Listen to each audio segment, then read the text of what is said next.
family promised they would protect the guests within the dreamscape, but I witnessed a group of organic life forms making their way to the theme park. And soon after, a rip tore through the sky, and black rain started leaking out of the void. The family needs to provide a reasonable explanation, or I'll take my loved ones and return to reality. I thought the dreamscape was supposed to be a paradise. If it's not, then there's no point staying here. It appears the good sir has seen many great events. And it's true that an uninvited guest has unexpectedly entered the dreamscape. However, their target is not the ordinary guests, but the ambassadors of the IPC. The family will certainly ensure that the safety of the guests is of the highest importance. Miss Robin, I know the Bloodhound family has already sealed off the theme park and has control over the situation, but it won't resolve the problem. The family can try their best to protect their reputation, but as a guest, I don't wish to gamble with my life. But as you can see, sir, no innocent bystanders were affected in this incident. Perhaps the dreamscape is not as perfect as promised, but there's no place safer than dreams under the family's rule. I believe you know this better than I do. If this incident happened in real life, how many people would be able to walk away from it? I could stay here, but keep in mind, guests come to Penacony to enjoy the dreamscapes. They do not wish to be entangled in a conflict between the family and the IPC, so let's not have any more unnecessary incidents. Of course. With the Charmony Festival about to commence, we will spare no effort in our preparations. Rest assured. To express our apologies, the family has arranged this gift for the guests. Thank you for understanding.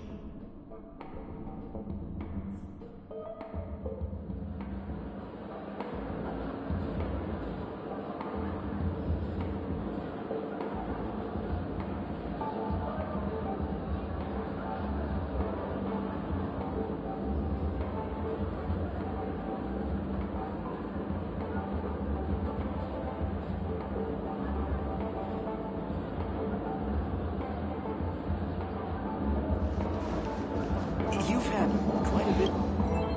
Hello. May I ask what happened here? Nothing to be worried about. There's been a small rehearsal mishap at Clock Studios theme park. Please stay calm. Hey, are you a fool? You don't even recognize Miss Robin? Who do you think you're talking to? I'm sorry. I've just been transferred to the Bloodhound family, and I'm still not too used to working on the streets. I didn't realize it was you. I'm so sorry. Hey, don't sweat it. You guys have a tough job. I know how it is. How's the situation looking? Oh, we've sealed off the theme park. Most guests are used to bizarre phenomena in the dreamscape, and so far, no threats have been detected. We can expect order to be restored soon. Rest assured, Miss Robin will intensify our patrols to ensure that no incidents occur. I trust you guys. But regarding what happened in the theme park, what do you hounds think about it? It's okay. Feel free to speak your mind. Well... Actually, I was there shortly after it happened. Is it true that the IPC's ambassadors came with ill intent? And that Galaxy Ranger who easily cut through the sky? Miss Robin, tell you the truth, everyone's been talking about it. The myriad factions on Penacony have already been causing unease for everyone. Thank you all for your loyalty towards the family. The planet of festivities has indeed run into some trouble. The representative from the IPC... he's trying to regain ownership of Penacony and is prepared for a hostile takeover. Of course, the family did not agree. The result of the failed negotiations is as you see it now. wonder. So this is the main reason why the IPC staff are banned from entering the dreamscape. Did they apprehend the troublemaker in the end? Don't worry. Mr. Sunday is currently tracking his whereabouts, and I'll have something to show for it soon. However, given the situation, the IPC surely won't let this go easily. Therefore, we are relying on you hounds to maintain the order and stability of the dreamscape. Please be assured, Miss Robin, we take our orders seriously. We won't let those IPC cronies get away with this. Thank you for your hard work. If there are any other members who still feel uneasy, please tell them on my behalf that protecting the dreamscape requires everyone's help. This is a small gift prepared by the Iris family for the guests. There's one for you too. Please, open it at the Charmony Festival for an unexpected surprise. I can't believe I received a gift from Miss Robin. It feels like I'm dreaming. Wait, I am in a dream. If trouble comes knocking on our door, we're not afraid to go to war. Rest assured, the Dreamscape's peace will be protected by the Bloodhound family.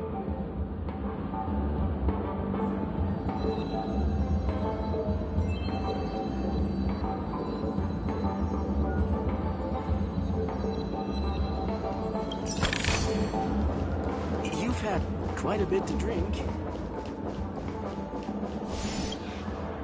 Miss Robin? That's the renowned cosmic superstar, Miss Robin! I didn't expect to meet a fan here. I'm honored. Welcome to Penacony, a world filled with wonderful dreams. I can't believe I'm actually meeting the real Robin! Shouldn't you be preparing for the Charmony Festival?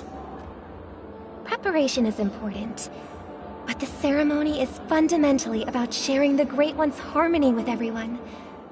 If there's a chance to sing with everyone, I will not refuse. Regarding the recent mishap, I understand it negatively impacted some of our guests. As a member of the family, it's only right for me to come forward and offer my apologies to everyone. But, are you sure it was actually a mishap? Everyone saw those chips descending like rain and the red light tearing through the sky. Claiming it was merely special effects seems a bit far-fetched. Plus, I met that generous gentleman. He looked really out of it and kept talking to himself. Is this also part of the performance? Everyone, please do not panic. I believe that the family will give everyone a satisfactory answer in due time. Even if you say so, Miss Robin, it's hard to believe. Some people just never listen, do they? It's never ending. It just goes on and on. I'm getting really tired of this. Miss Robin? Still, I suppose I should keep on helping everyone. I am the epitome of joy, kindness, and goodness, after all. Huh? What was I just doing? And, who might you be, miss? Here, take this, little guest. This gift has been specially prepared for you by the family. Make sure to take good care of it until the opening of the Charmony Festival. Then, when the show reaches its climax, press the button together with the others around you. You never know. Something very exciting might happen.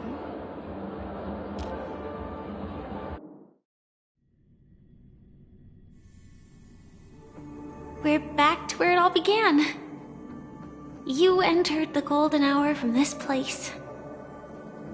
And it is also from here where you will enter the true Penacony. It is a pleasure to journey alongside you once more. But it's time I laid bare the entire truth before you. As you might have heard, I also go by another name. Stellaron Hunter Sam.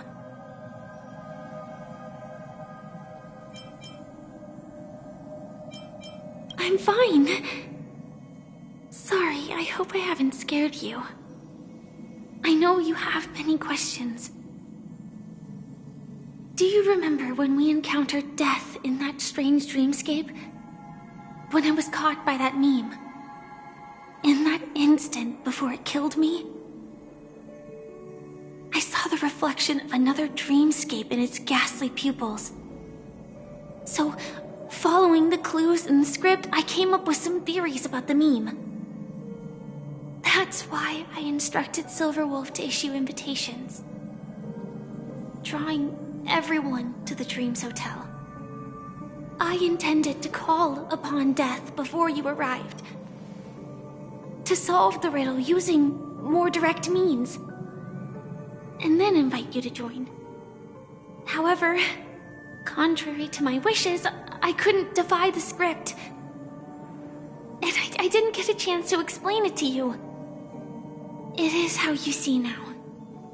I was impaled by the bladed wings of death. The heavy pressure of concentrated memoria miasma exploded in my mind as if it was actually reality. But after the momentary numbness subsided, I found that my body was absolutely unscathed. I was still alive. And it was just as I thought. I had arrived at a place starkly different from this beautiful dream. Beneath the dreamscape of Penacony lies another, more chaotic, more primal memory zone. Its name? Land of the Exiles. And so, then I returned to the hotel in the dreamscape, hoping to tell you of its existence. Yet I could not reveal my own identity. So, I could only divert your party's attention and lure you away from the battlefield.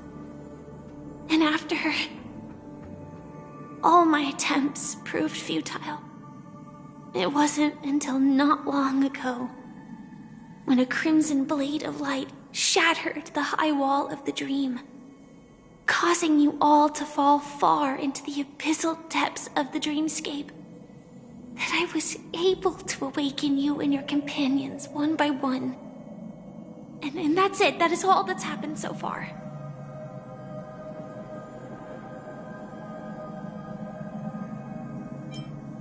I know it's tough to believe all this without reservations. I just want to say, you are very close to the final answer. Just one more thing needs to be done. And then I can prove it to you. Now, let's leave this place. Please close your eyes. Take a deep breath and visualize the dreamscape's outline in your heart. And remember, you must not open your eyes at all times. 3, 2, 1. Don't be afraid.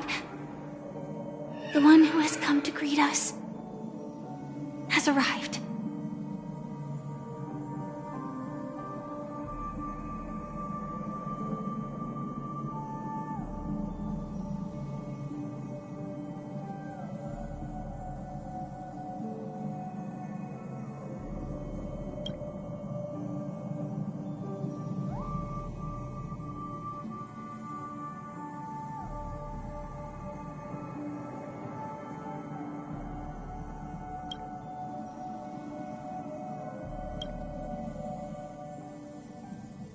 I never knew you could do this.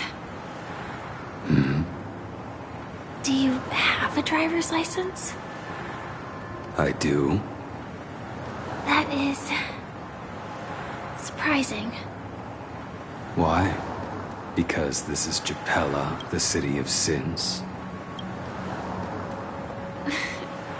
No, it's nothing. I'm just thinking that you haven't slept in 20 system hours. Are you sure you're okay? I'm fine. I'll survive. Same goes for you. I'm not so sure about that. Slow down a bit. Infiltration is over. Feel free to activate Sam anytime you like. There's still some time before the next part of the script unfolds. Let me stay a little longer in this body.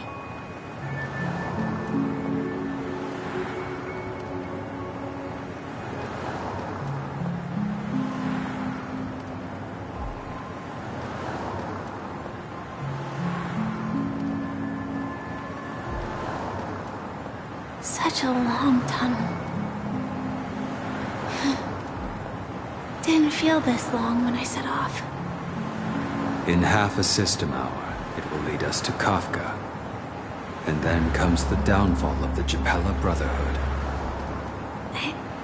Is that also part of the script? It's in your script too. Sorry. I didn't notice. Their destiny won't change just because of your selective ignorance. I told you before, it's a bad habit. What about you then? Is this the moment you finally find the death you've been looking for?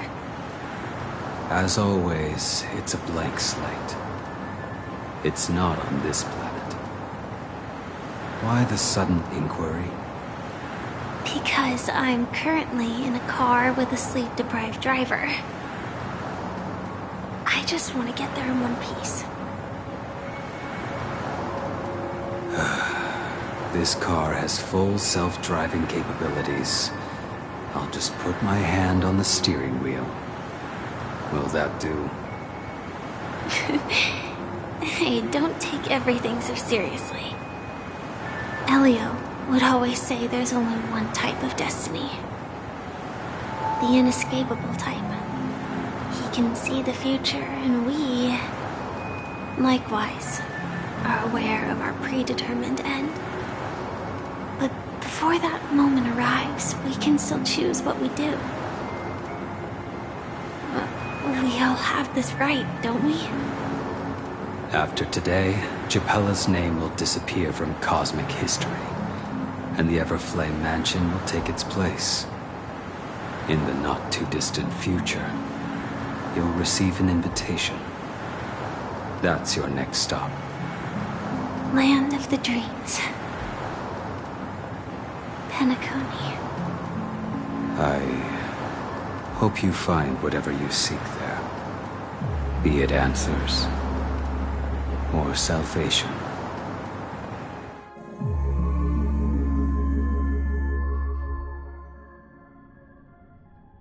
Yeah.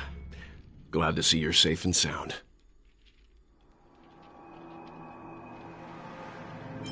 Close your eyes. This is the answer. Isn't it incredible? The monster that we have always known as Death is actually the guardian of the land of the exiles. It abides by a certain rule, abducting people from their dreams and bringing them here. The question that has been perplexing us, does death really exist in the dreamscape, appears to be a cognitive trap. It was laid by those orchestrating events from the shadows to cover up the truth behind the disappearances and the existence of this fortress known as Dreamflux Reef. Every emergence of that meme is related to the Watchmaker. Since Dreamflux Reef is where it brings its captives, it's likely that many of our long-standing questions will be answered in this place. The atmosphere here is starkly different from the beautiful dream. There are no regulators here like the family. And they all look like they're mildly dazed. But from the whispers of the residents, I've heard a familiar name. Gallagher. It's that man again. Always in the right place at the right time. Though that does save us the trouble of looking for him. Himiko and March have already made a move. Get ready. We're about to set off. The real dreamscape, the land of the exiles. Before we go, should we speak to everyone first? I'm really sorry for waiting until now to tell you everything. 2 reasons. Firstly, the script. In the future that Elio saw, Sam and the Astral Express's confrontation was inevitable.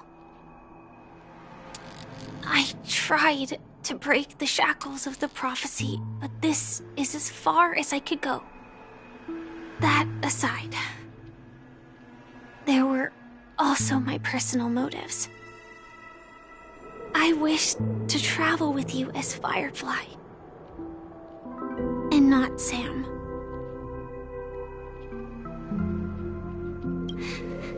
Thank you. Elio only gave me one instruction. Allow the Astral Express to pursue the Grand Legacy. It means that the Watchmaker's legacy holds great significance to trailblazing. And to you. Elio's scripts used to revolve and expand around certain specific Stellarons. But with your appearance, this condition has apparently ceased to be appropriate. Perhaps he also saw the impossible in the future. Do you still remember the medical cabin I told you about? Well, that's Sam. It belongs to the Iron Cavalry of Glamoth's Firmament Frontline, a Firefly Type 4 strategic assault mech. It is the cradle of my vitality. And the meaning of my birth. And for the longest time it was how I should have looked to the rest of the world. The timescale of Dreamflux Reef differs from reality, so we mustn't lower our guard. You're sensitive to Memoria. A slight misstep, and you could get lost in this memory zone.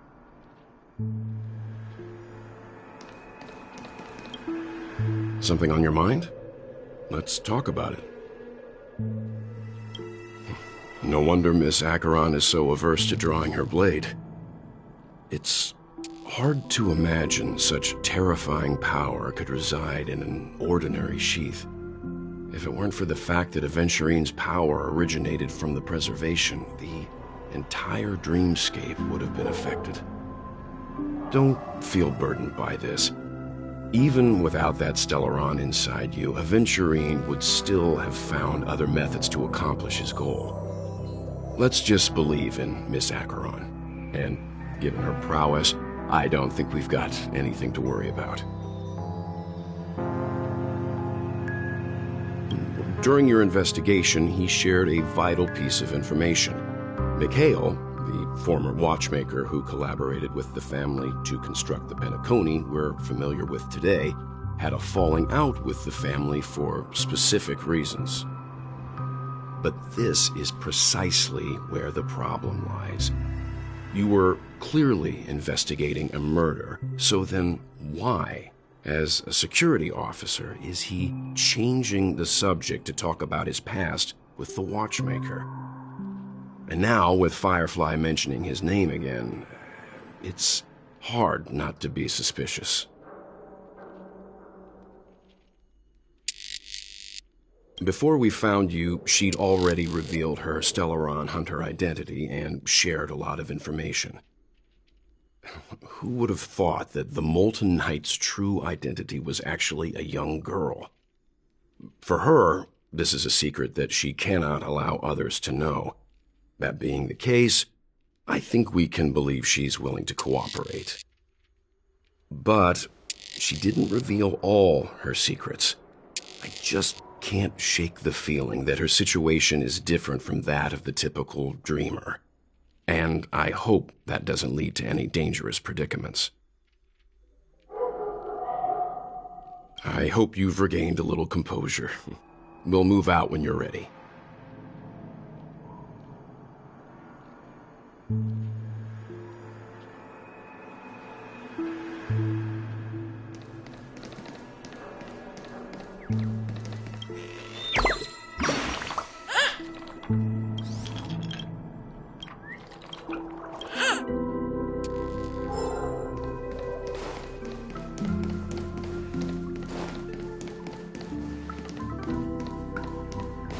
Keep going straight down this alley, and it'll lead to an elevator. It'll take us to the center of the land of the exiles.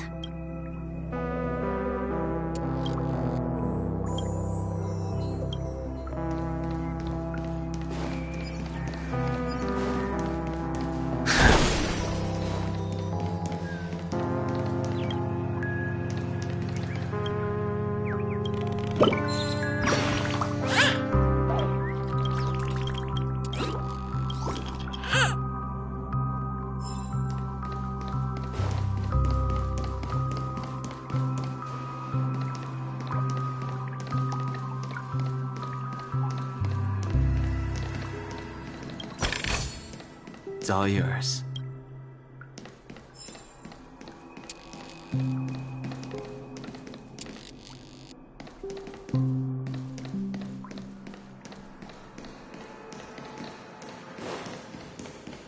What a huge clock key. Looks like the watchmaker also left his mark on Dreamflux Reef.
Unbelievable. To think there's a settlement of this size within the dreamscape, and all beyond the family's reach.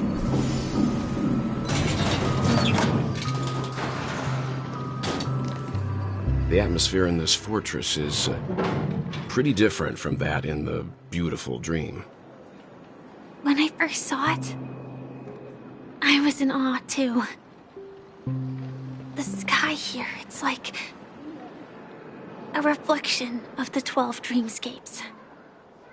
What's even more bizarre is that this place is also separated into trade and residential areas.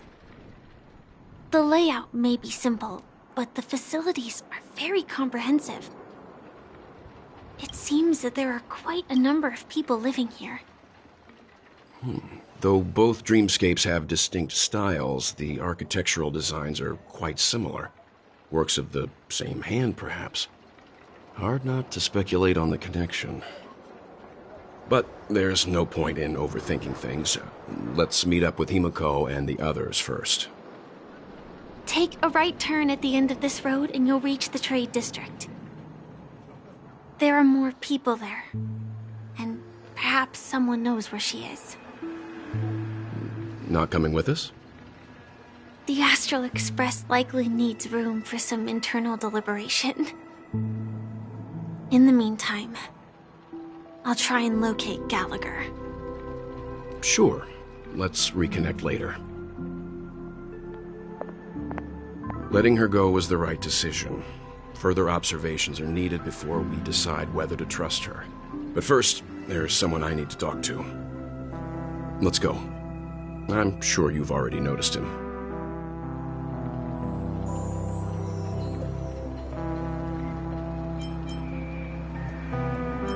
He's right over there. The Reverie Hotel's bellboy. How did he end up here? And right after Miss Acheron severed the beautiful dream. We'd better check, just to be sure. It's perfect for me, and perfectly legal for me to stay in.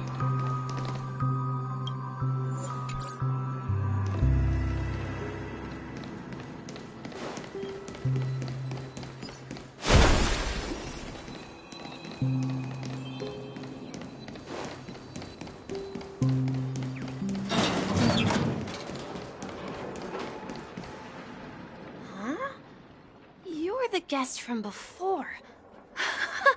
We meet again! And a new friend. Forgot to introduce myself. I'm the hotel's bellboy, Misha. Hello, Misha. I'm Welt. We met in a dream. Oh, and who might this be? Tick-tock! Old friend and new friend! Let's high-five! Your, memory zone meme? Nope. Clocky is a good friend of mine. We all live here. How did you two get here? This dreamscape isn't supposed to be open to the public. I wonder if it has something to do with Sleepy. So, this is your home? Yep. After my work in the beautiful dream ends, I'll go back home. Commuting used to be more convenient, but ever since travel became cumbersome, Sleepy started ferrying people back and forth between the two dreamscapes. This Sleepy, can you describe what it looks like? Sleepy is a memory zone meme. Looks fierce and has many eyes, but it's actually really well behaved. Gallagher's been taking care of it. Based on the description, that meme is indisputably death. A nightmare for the family, but for the people who live here, well, that couldn't be further from the truth. Death? Not in a dream, surely. Sleepy's just a little aggressive, and sometimes messes up by fetching the wrong guess. But it would never hurt anyone. I see. Has it brought back any guests recently, say, in the last day or two? We're currently investigating a missing person case that occurred within the beautiful dream. I see. Then you'll have to speak with Gallagher, but he's currently busy hosting a visitor from the Oak family and specifically asked not to be disturbed. Mr. Yang, the person you're looking for, is it Miss Robin? Just as I thought. Considering what happened with Miss Firefly, this doesn't come as a surprise. If you're looking for Miss Robin, I can lead the way. She told me that she'd be willing to meet with outside guests. If it's not too much trouble. Also, we're looking for our missing companions. A woman with red hair accompanied by a girl with pink hair. Have you seen them? Oh, I haven't. But please, rest assured. Dreamflux Reef is a small place, and it's not as bustling as the beautiful dream, but its safety is unmatched. How about this? Since it's your first time here in Dreamflux Reef, I'll be your guide and help you find your companions. And then we can all go visit Miss Robin together.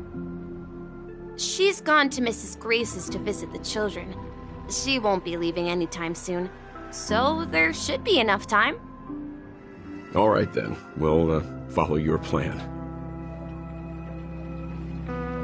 Well, we now know the answer to both murder cases that have caused such commotion in Penacony.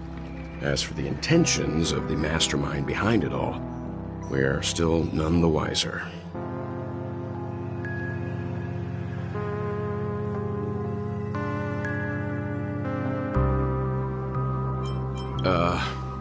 no idea. But its connection to Gallagher is worth digging into. Regardless, we have to find him. Say, you mentioned before that you saw Clocky that only you could see, right? I can't shake off this strange feeling. Am I really still so young at heart? Forget it. It's not important. We'd better just follow Misha.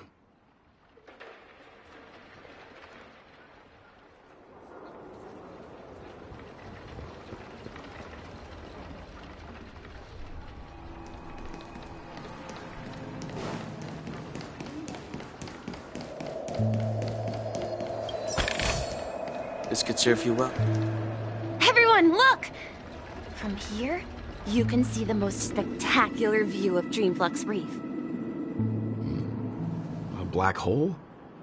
No. An accretion disk formed from consolidated memoria? Was Dreamflux Reef built on such unstable memoria? Oh, so Mr. Yang is also versed in memoria dynamics.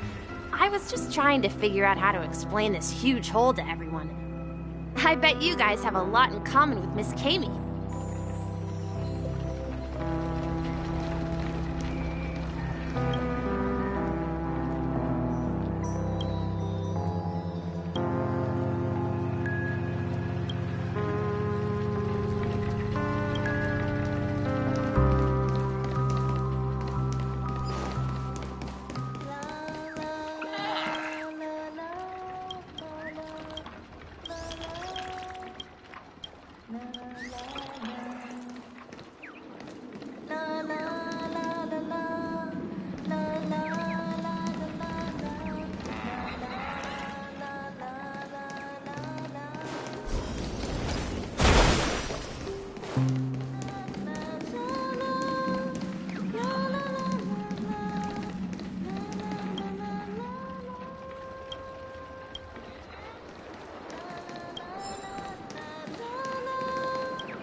Look!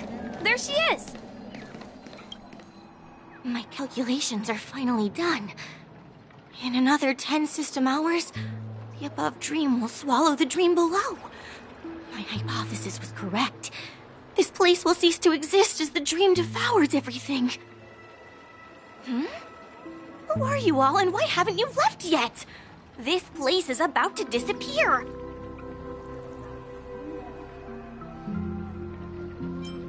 I'm Kami, a dreamscape surveyor specializing in memoria dynamics, and this is my life's work that I'm researching. See that huge gaping hole? It was just a narrow rift many years ago, but now it's grown into a giant hole. The surrounding memoria has been flowing towards the other end of the hole at a constant velocity, slowly but surely.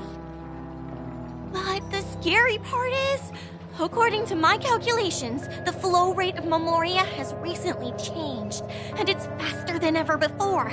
It's almost as if something is sucking it in from the other side. By constantly improving upon Madame Rosalina's memoria measurement method, I've finally obtained accurate results. After 10 system hours, the Dreamflux Reef will cease to exist. It will disintegrate like a melting glacier, and then fuse with the sweet dream fragments on that side of the void. Please don't worry. This sort of thing has happened many times before.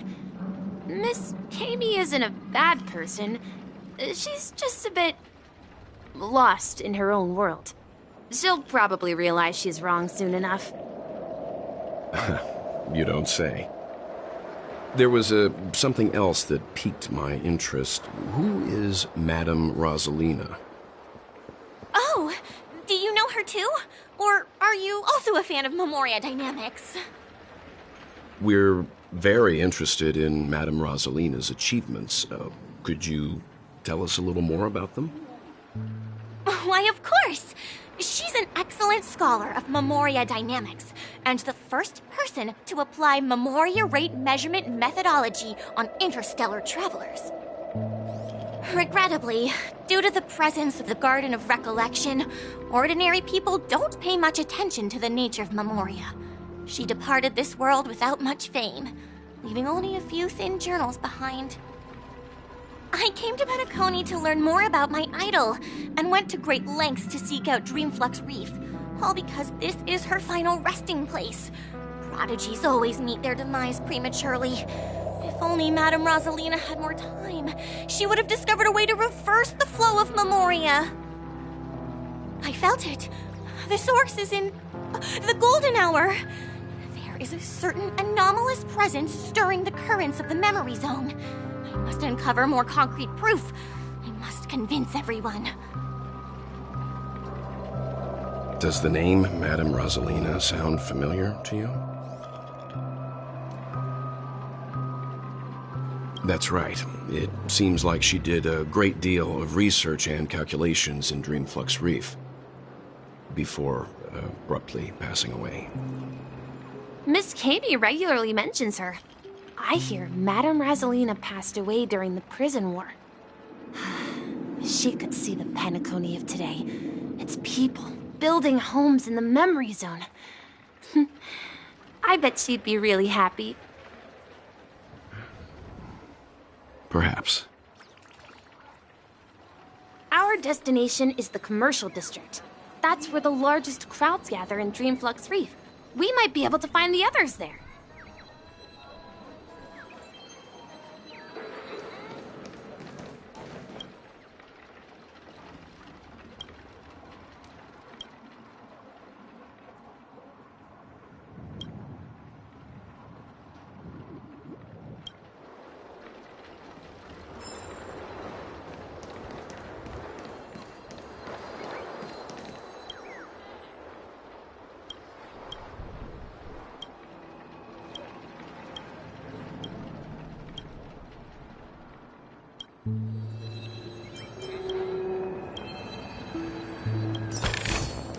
It's all yours.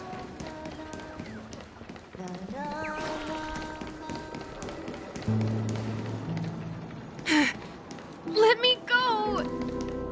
Ghost! There's a ghost! Don't come near me! Oh my. I'm human and so are you. Can you get a grip? Ah, there you are. I've been waiting for you two. Quickly, come help. I bumped into a member of the family on the way here. He was so scared and I just wanted to calm him down. But... Let me go! Let me go! I've only done good in my life. Why can't I rest in peace after death? Well, this is how it turned out.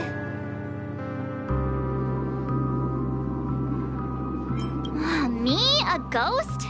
Don't make me hit you. He thinks he's dead. Although, when I first fell in, I also thought the same.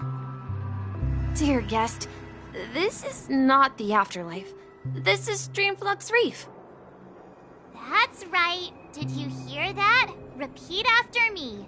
Dreamflux Reef. You're talking to someone invisible. If I'm not dead, what am I? I shouldn't have pushed my luck and tried sleeping in my dream. Curiosity kills the Papeshi. Stop asking! You'll alert the monsters. All the dead are right here. All of them. You're not talking about the memory zone meme, are you? Don't say that name! It's all your fault. They're coming!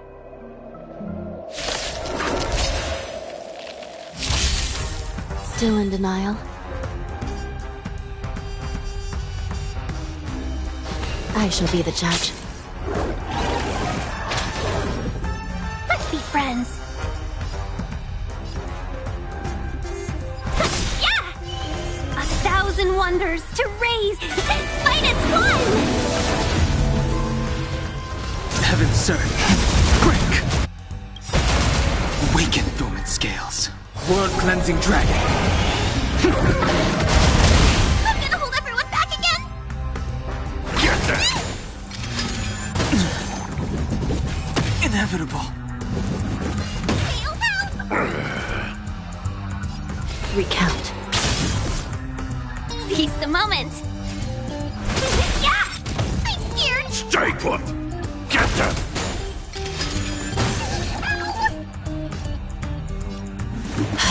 The strength. Heaven surge. Rise!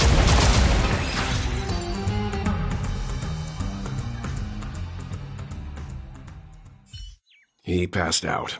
His intense negative emotions attracted the nearby memory zone memes.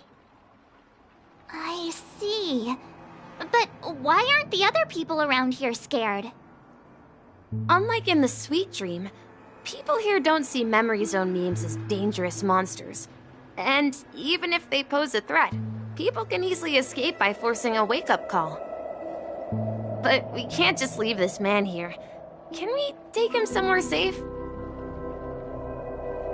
We can ask Jessie for help. I've gotten to know many locals while waiting for you guys. Everyone here is living a self-sufficient life. I don't know how to describe it, but this place feels like the real dreamscape. Let's have a toast to dreamscape.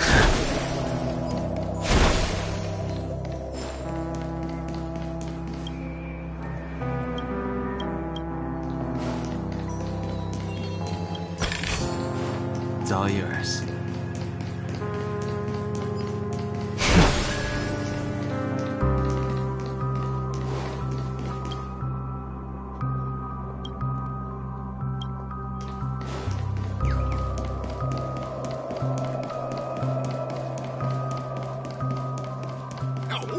At this rate, done for.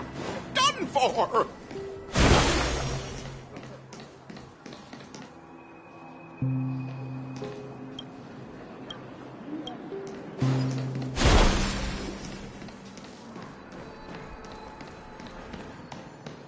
Let's see how you handle a stroke. This could serve you well.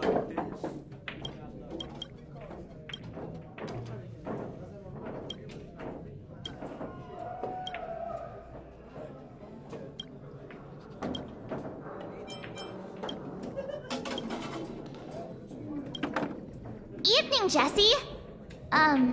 Is it evening? Welcome, Miss March. Who might these be? These two are my friends.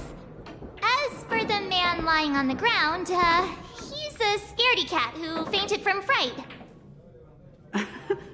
I see. Another poor guy who accidentally ended up here. I'll take care of him. There have been a lot of new faces lately. Things must be tough in the beautiful dream. The few remaining havens of freedom in Asdana will soon face trouble. Do such things often happen here? Not really, but they're becoming more frequent now. Guess it's one of the signs of the Sweet Dreams collapse. This man has had quite the shock. Could you help me find a Halovian lady, March? Her songs can heal mental wounds. A Halovian lady? That must be Robin. She's also here in Dreamflux Reef. Huh? Robin? But I thought she... Oh, right. If Firefly is here safe and sound, then it means Robin must be okay too. Misha is about to take us to her to find out what happened. But before that, let's meet up with Himiko. You were with her earlier, right? We met some stowaways in the residential area. Most of them came from neighboring star systems. I heard that places like Dreamflux Reef are scattered throughout the memory zone of Asdana, like islands in the ocean. They existed before the family arrived. I also heard that when Dreamflux Reef took shape, it was the center of all dreamscapes in Penacony. If that's true, it's no wonder there are so many similarities between this place and the Sweet Dream. Himeko must be gathering information. Let's hurry up and get going.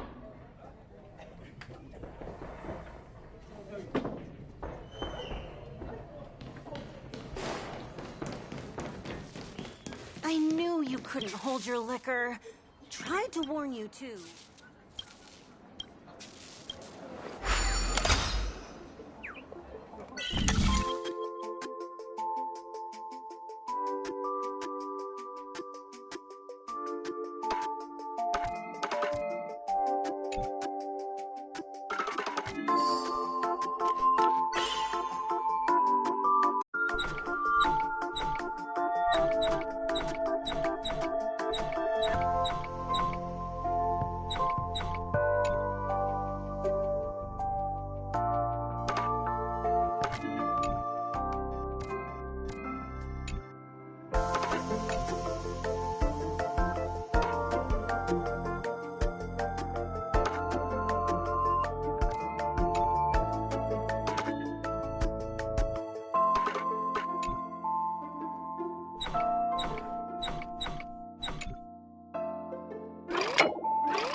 This could serve you well.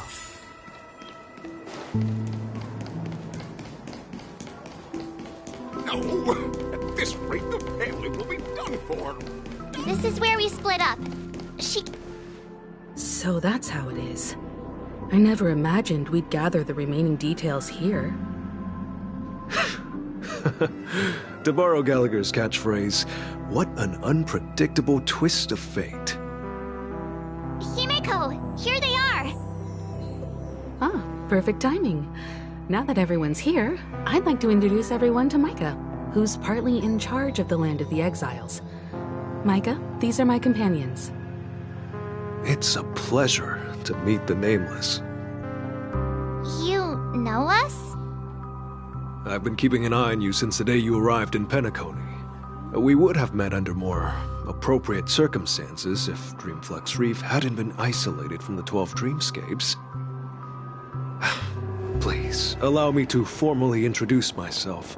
I'm Micah, the Gravekeeper of Dreamflux Reef. Gravekeeper? Life in Dreamflux Reef is pretty liberating. Everyone here mostly keeps to themselves, without meddling in others' affairs. My daily task involves cleaning a few tombstones. You're too modest, Micah. When lost dream chasers stumble upon this place, you're the one who takes care of them, guiding them back to the sweet dream, or showing them how to survive the wild dream chaos. So, a guardian of sorts. Were you talking to me, Mr. Yang?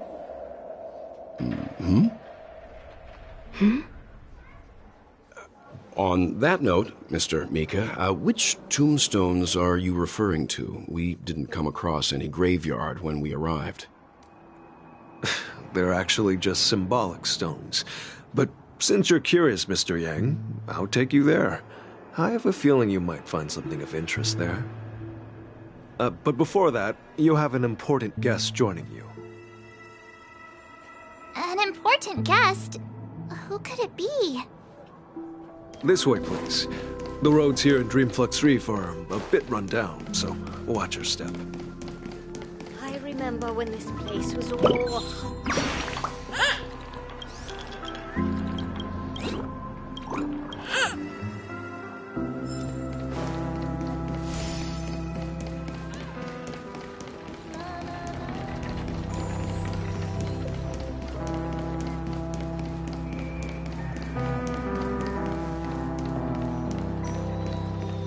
There she is.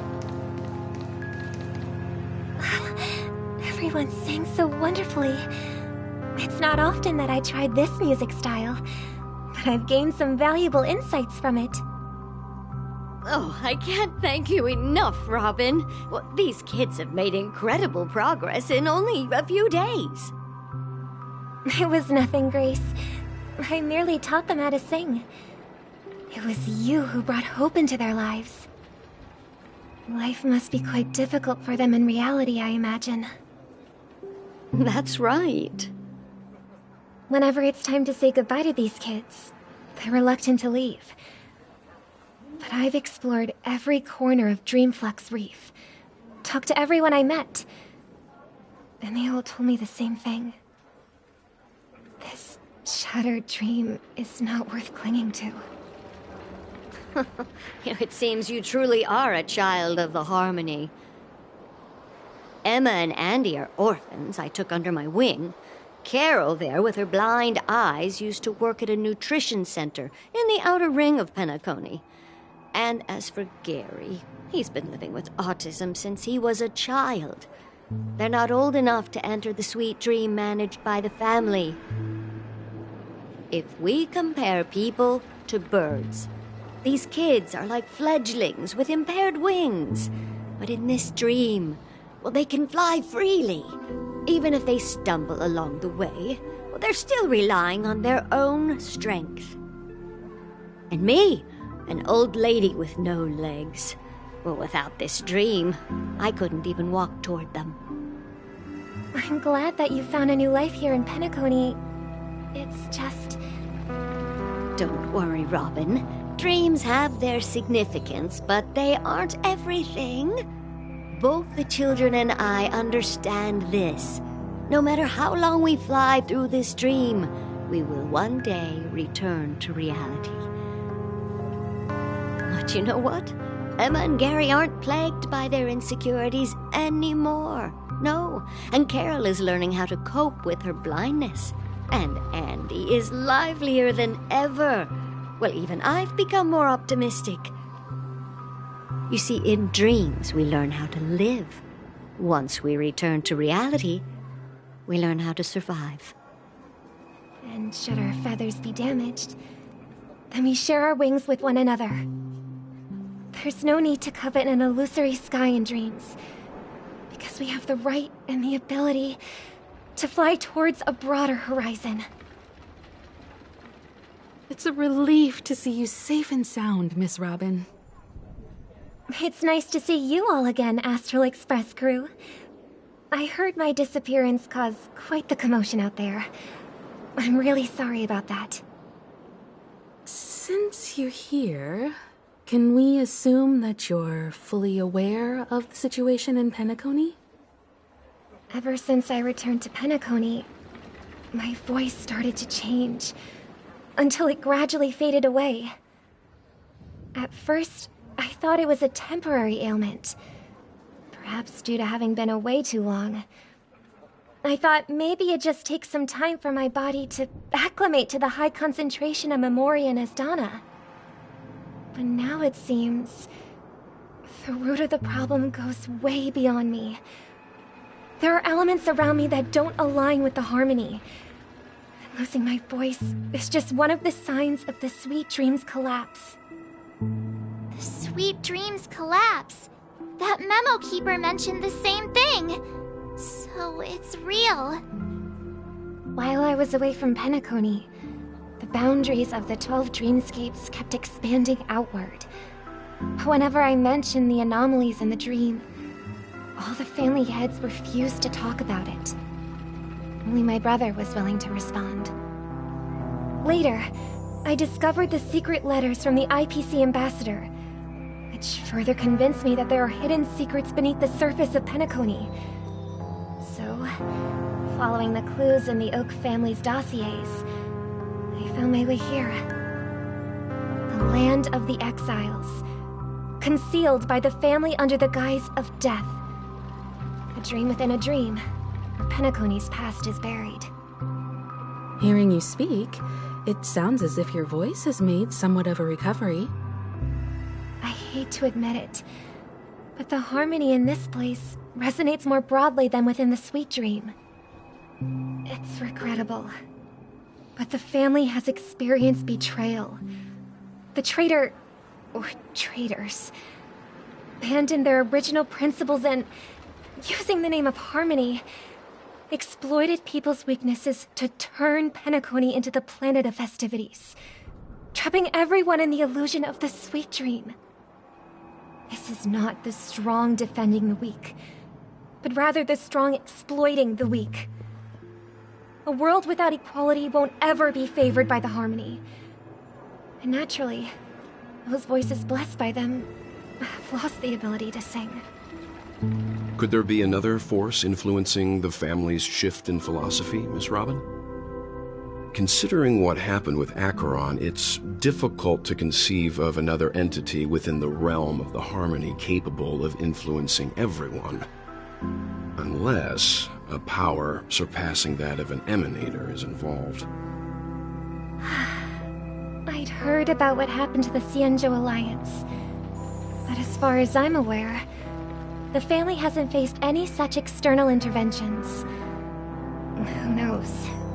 Perhaps I've just been away too long and missed something. Regardless, I cannot accept my home is moving towards the very opposite of what the harmony represents, while still claiming to uphold it. I must uncover the reason why Mikhail cut ties with the family, and who exactly it was who betrayed us all. Do you remember our arrangement, Mr. Micah? Well, here's my answer. I've decided to forgo my role, and never step foot on the Charmony Festival stage again.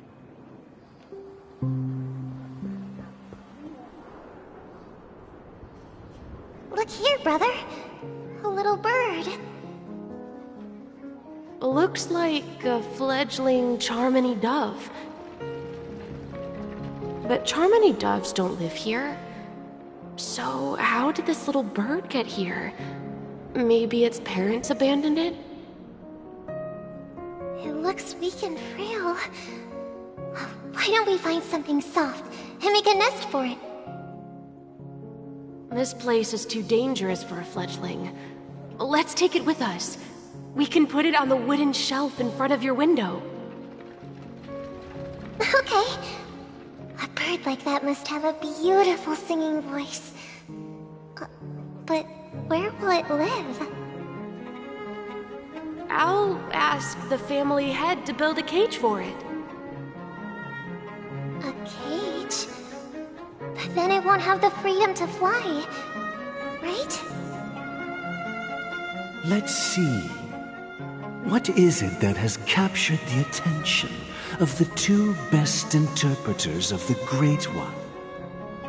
To the point that they've forgotten how to enjoy their dessert. Oh, poor little thing. Doesn't look like it's doing well. Do you want to rescue it? I do. But I don't want to lock it up in a cage.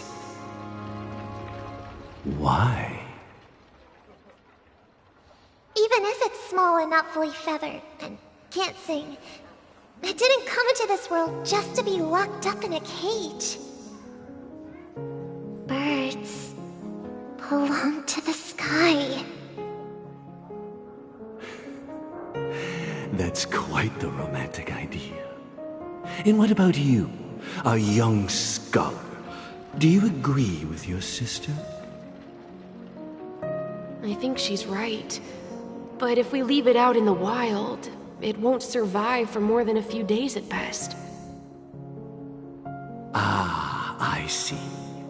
It seems our little scholar is still a bit unsure. Well, let me tell you youngsters a story. As you probably know, Charmony doves can fly through the air. When they fly really high, the friction caused by the flapping of their feathers against the atmosphere creates amazing lights so that they look like shooting stars. We've seen this spectacle so many times that we think it's just something they can naturally do. But that's not the truth.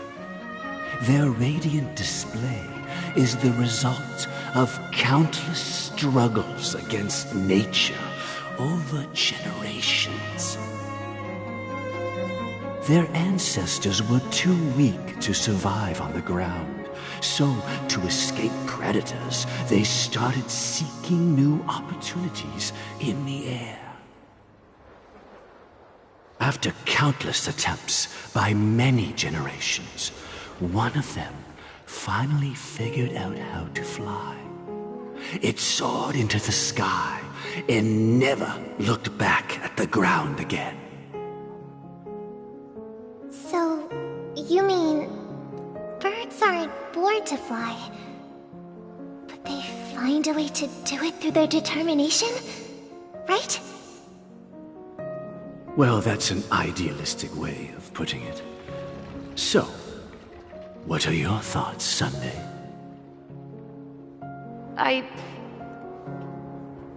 I think people believe birds are meant to fly because they've never seen those birds crashing to their death.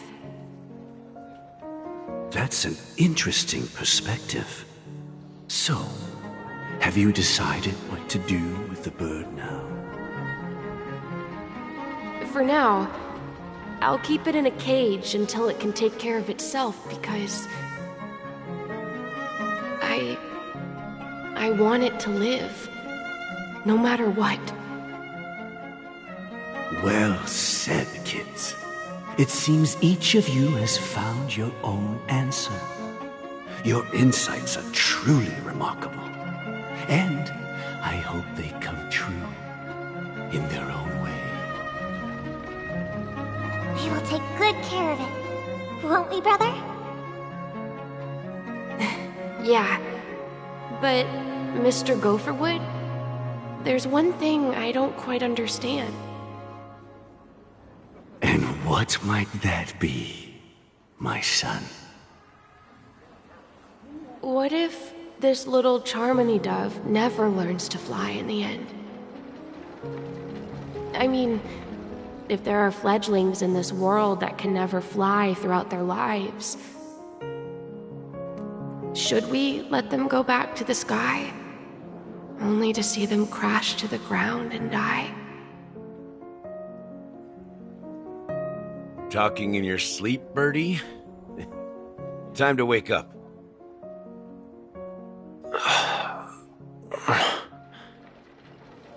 You look a little unsteady. Need a hand? I'm still alive? Yeah. Happy about that. Where is Robin? Tell me. Now. I knew that was going to be the first thing you'd ask. Don't worry, your sister is here, safe and sound. She's probably walking around the streets now. If I were you, I'd be more worried about myself.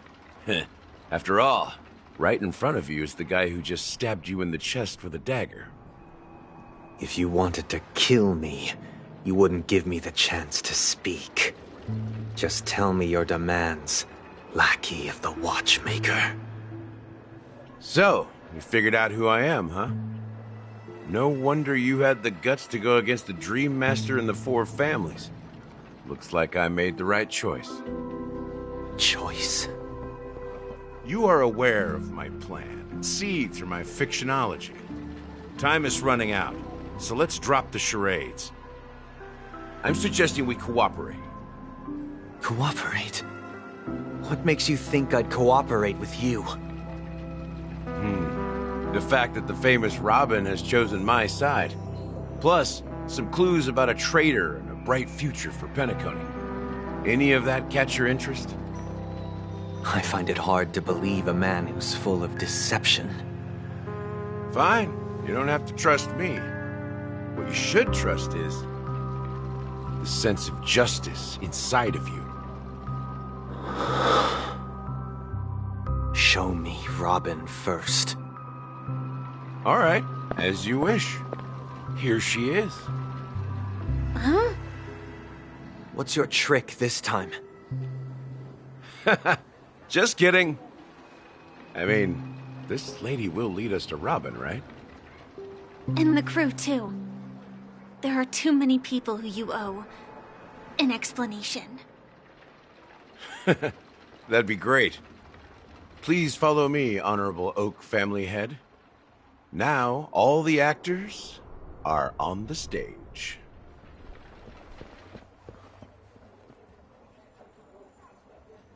This is the monument I mentioned earlier.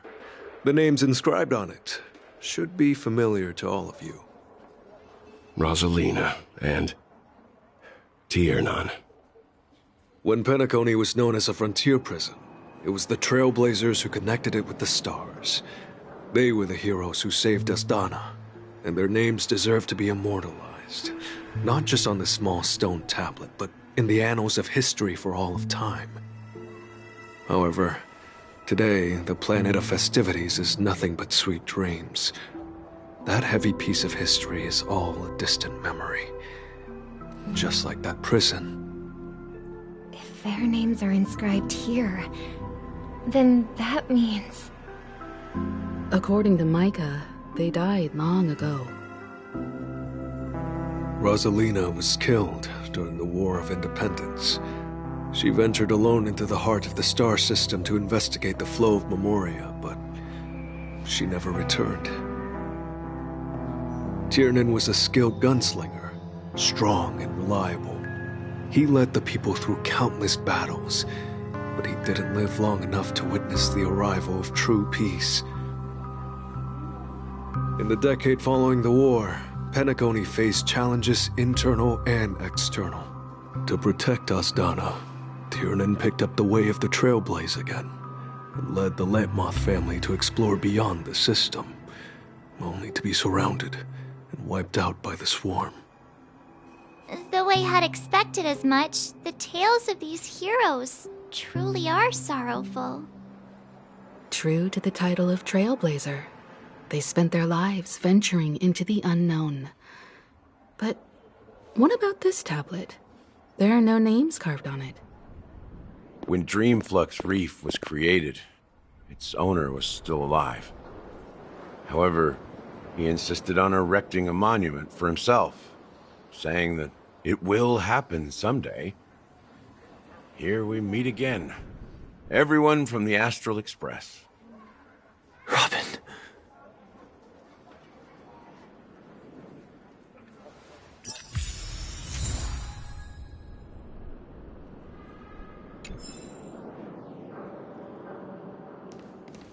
Huh. The atmosphere sure is livened up with all these people in here.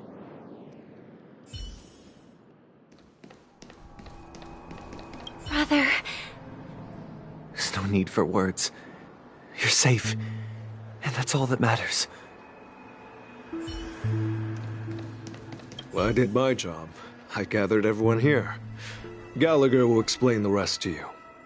Take care.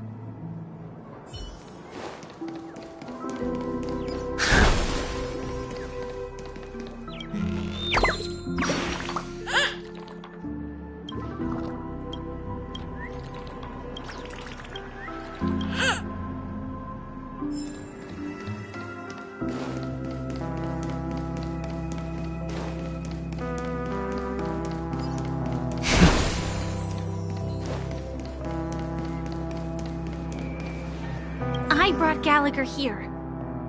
It's time to face the truth. I promised to give the siblings some privacy, so let's talk about our business first. What do you say? That sounds sensible enough. Since you went through the trouble of gathering the family head, the crew, and the Stellaron hunters, I'm guessing you have something important to say, Mr. Gallagher? Oh? Is it that obvious? The look on your face is practically screaming I'm the one behind all this. You're right, Mr. Yang. It is indeed time to come clean on everything. The siblings already know what they need to, and they've made their choice. But you, Nameless, arrived a bit late. So it's only fair that I answer your questions. Before we begin, let me reintroduce myself. I'm the founder of Dreamflux Reef, the deputy of the Watchmaker, and the one who sent out that invitation. As Gallagher, the history fictionologist, I humbly extend my greetings to you all. History fictionologist? So what, everything you told us was made up? Well, don't worry. Almost everything I shared was true. Well, except for the part about the family accepting me back.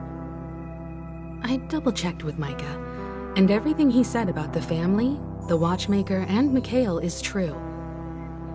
Thank you for your understanding. Now let's get down to business. I'm sure you're all wondering why I went through the trouble of setting up this battle for the legacy, inviting different factions, and stirring up a ruckus all over Penacony. Well, it all boils down to something very familiar to all of you. The Stellaron. The Stellaron? But how is that possible? Penacony is a free-flowing interstellar hub. There are no signs of contamination whatsoever. You're totally correct. So, care to take a guess at what that means?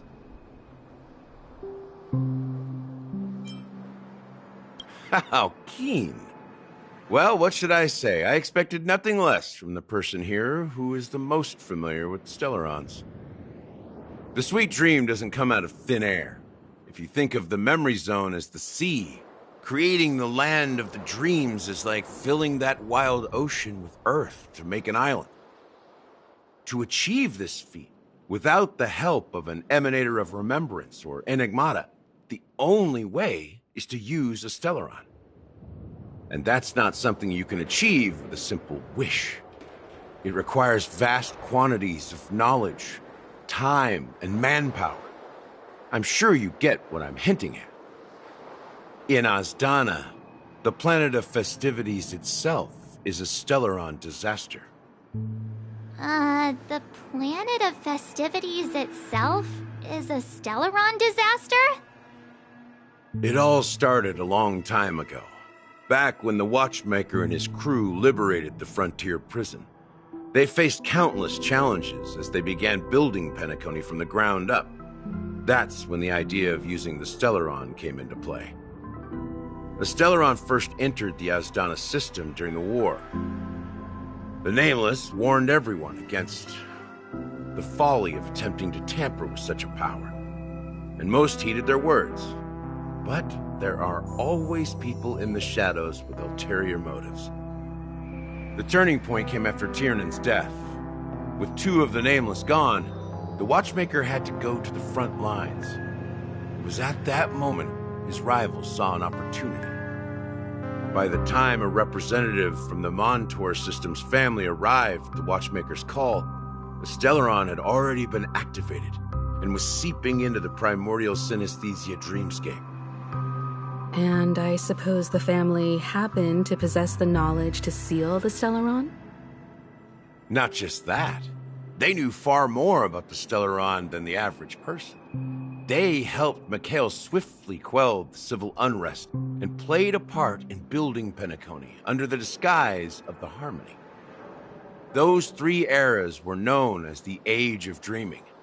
The Watchmaker, who had been left in the dark, sent out invitations across the universe, spreading the hype around the land of the dreams.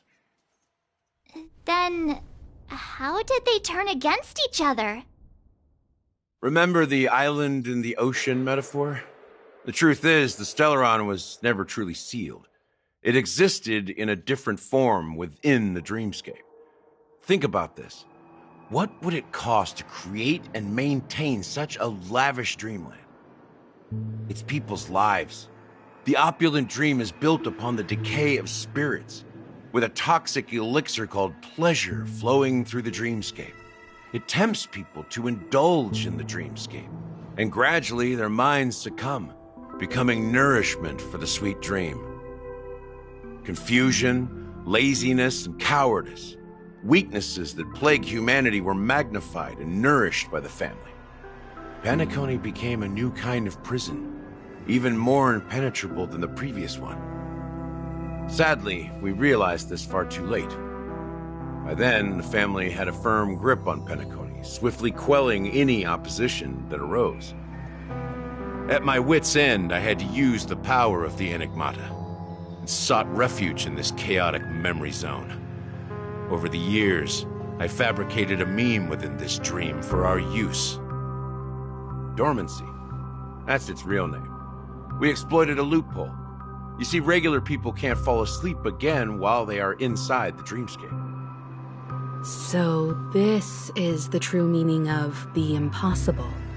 You sent out invitations in the Watchmaker's name to find forces capable of resolving the Stellaron disaster and draw them into Penacony to uncover the truth.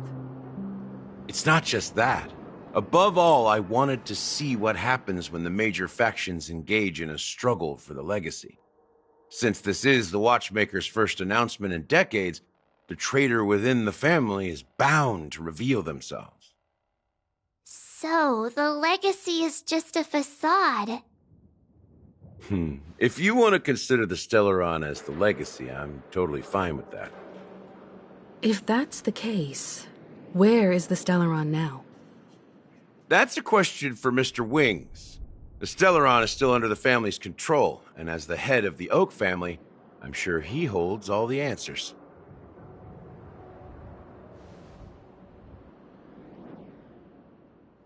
Go ahead. I'm sure Mr. Wing... Are you done talking?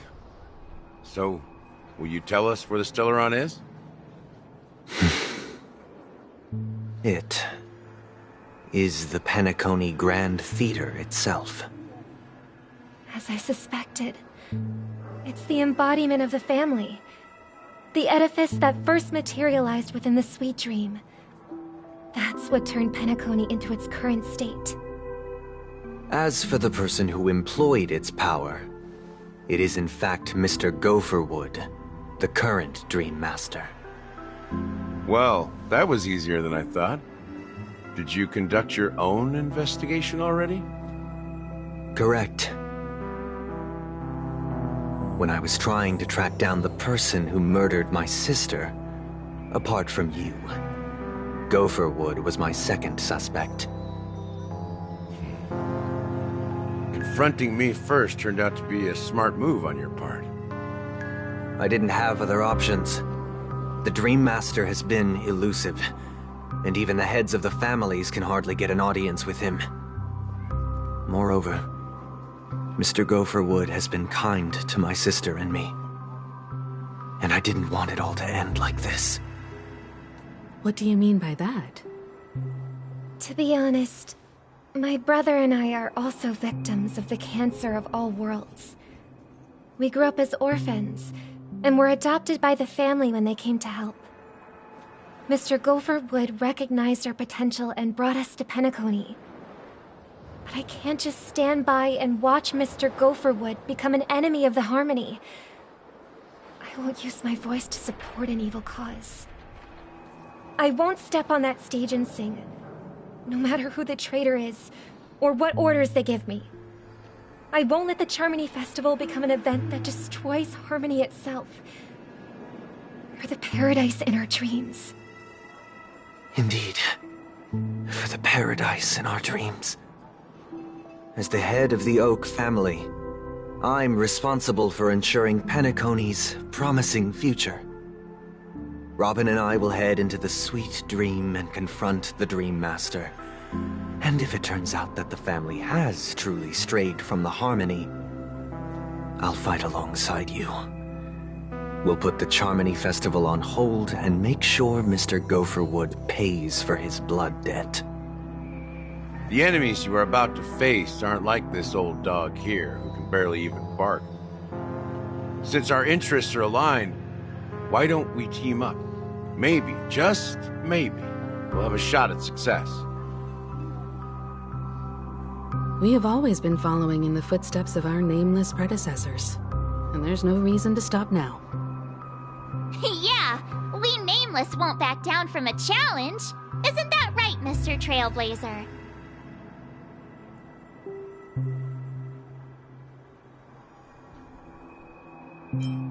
Exactly! It's time for the crew to save the world once more! Rest assured, sitting on the sidelines isn't in our nature. Mr. Sunday, Miss Robin, I'm willing to accompany you on behalf of the Astral Express. Having a third party present should help with negotiations, and could make all the difference if things get ugly. Thank you, Mr. Yang. Thank you all very much. The Charmony Festival is about to start, and time is against us. We must hasten. Everyone, let's gather over here. We still need to make some preparations.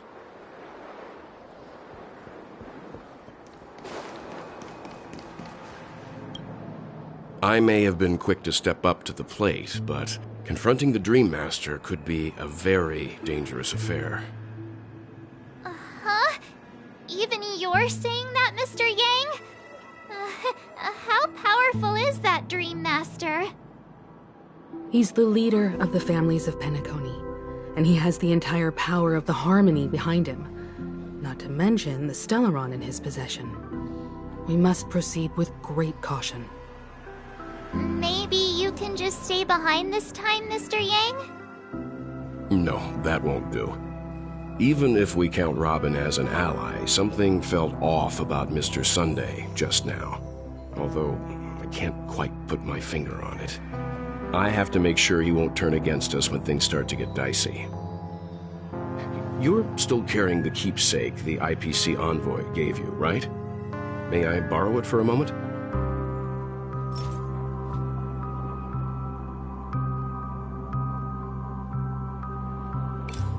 Huh. I knew it.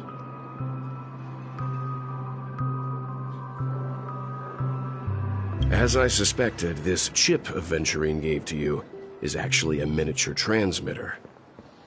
If I'm right, he intends to use it to track your location or contact you when needed. As it so happens, this may actually be of some use in the current situation. Aventurine? Is he still alive? And what does he have to do with our mission to confront the Dream Master? Remember what I said earlier? Working with the IPC is a way to keep the family in check. If negotiations go south and the family show their true colors by going after the Stellaron, I'll use this transmitter to send a message to the IPC. It'll be just the opportunity the IPC ambassador was hoping for. The only question mark in all of this is Aventurine's current status. But the IPC is always listening, especially senior strategic investment department heads like him. Getting the message across shouldn't be a problem. Good luck to you, Welt. Well, you take care too. If anything goes wrong, don't worry about me. Just make sure to seal the Stellaron. Spoken like a true hero. Even if the Dream Master is innocent, the family's corruption runs deep. I won't make the same mistake Mikhail did. Let's wish him the best of luck. Don't you have something else to tell us, Gallagher? Why would you say so? Before we departed, the conductor asked us to inquire about the 3 nameless in Penacony. We've already collected intel about Rosalina and Tiernan, so the only one left is legwork. If I'm not mistaken, we've already met him somewhere, haven't we? It's not enough to say meet, but the answer is pretty obvious. After all, I've hinted at it in quite an evident way. I've been watching over you ever since I received the reply from the Astral Express, and I've seen the great effort you all put into linking different realms together across the cosmos. And now, after getting this far all in one piece, you have truly proven yourselves. Miss Himiko, were you the one who repaired the Express and got it sailing through the cosmos again? Yes. And you two, young Nameless, you have very interesting life stories and extraordinary skills.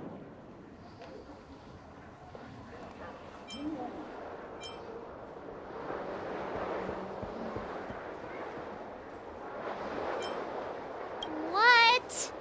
Hey, you can't just make up titles like that. You're full of energy. Please send my regards to the conductor, Pom Pom. Please let them know that their friend has fond memories of his time aboard the Express, which he reminisces on every time he has a good drink. As for the last Nameless, he embarked, disembarked, and embarked again, traveling in a great circle, ending up back where he started. On his deathbed, he told me to find the Astral Express and deliver an invitation to the future Nameless. He left behind a special gift, a true legacy. Something that belongs only to the successors of the Trailblaze. Come with me. Now is the time to reveal it.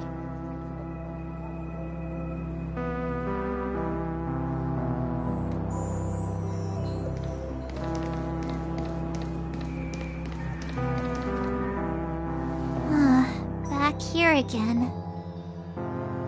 Sometimes I feel like you're still alive, old friend. Like you've still got so much to say and do. I've kept my promise, brought the future Trailblazers you've waited so long for. I don't know why you were so obsessed with that train, but I remember your last words. Don't let us down, old man.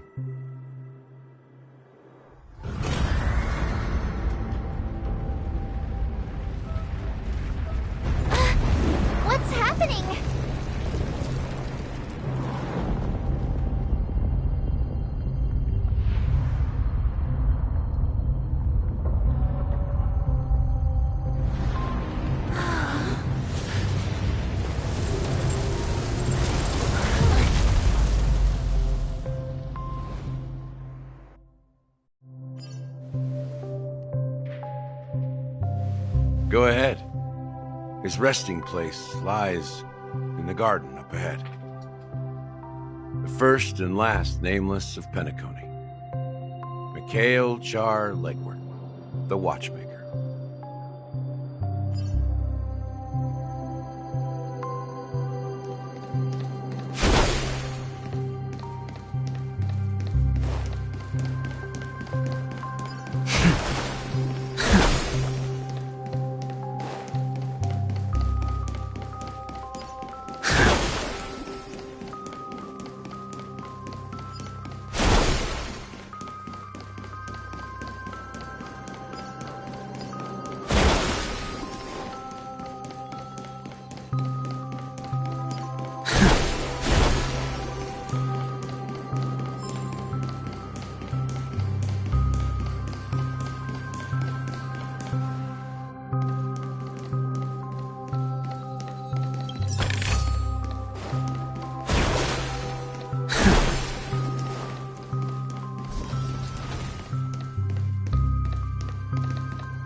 Sure enough, the Watchmaker is the third nameless.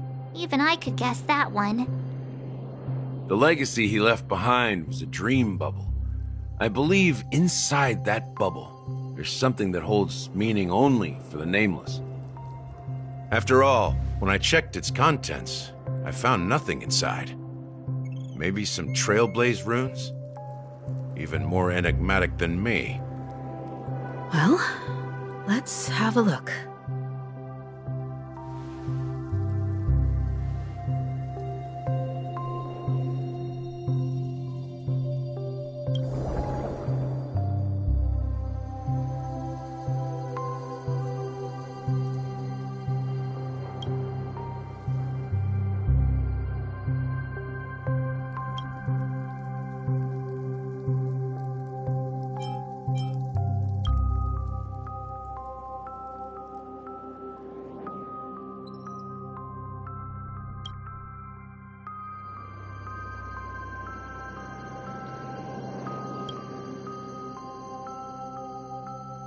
Wait, seriously? There's nothing inside this dream bubble? How could a dream bubble be empty? Just as I suspected. That old man always had this strange belief in the nameless and the Trailblaze, and I never understood where he got that confidence from. Especially since he never managed to get in touch with the Express while he was alive. I could never figure out what was going on in that old man's head. But this empty dream bubble is so typical of him. He was always full of weird fantasies and incomprehensible romanticism. That mischievous old man.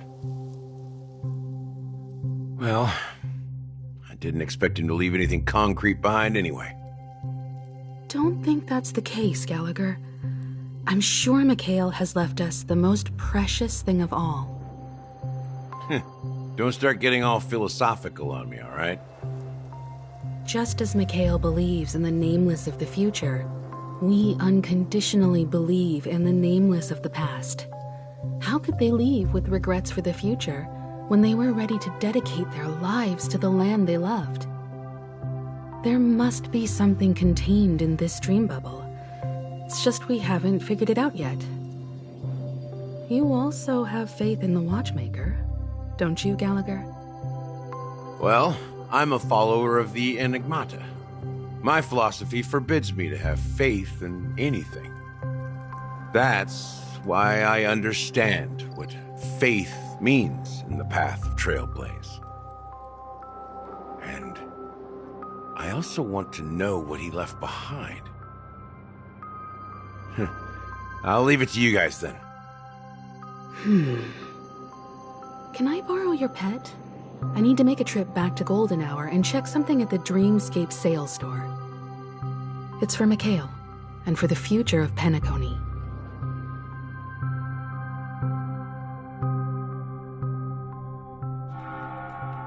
Welcome to the Reverie Hotel. How may I help you? Greetings. We're the Nameless from the Astral Express, and we'd like to check in. The Astral Express? But I thought... Yes, my companion's already checked in.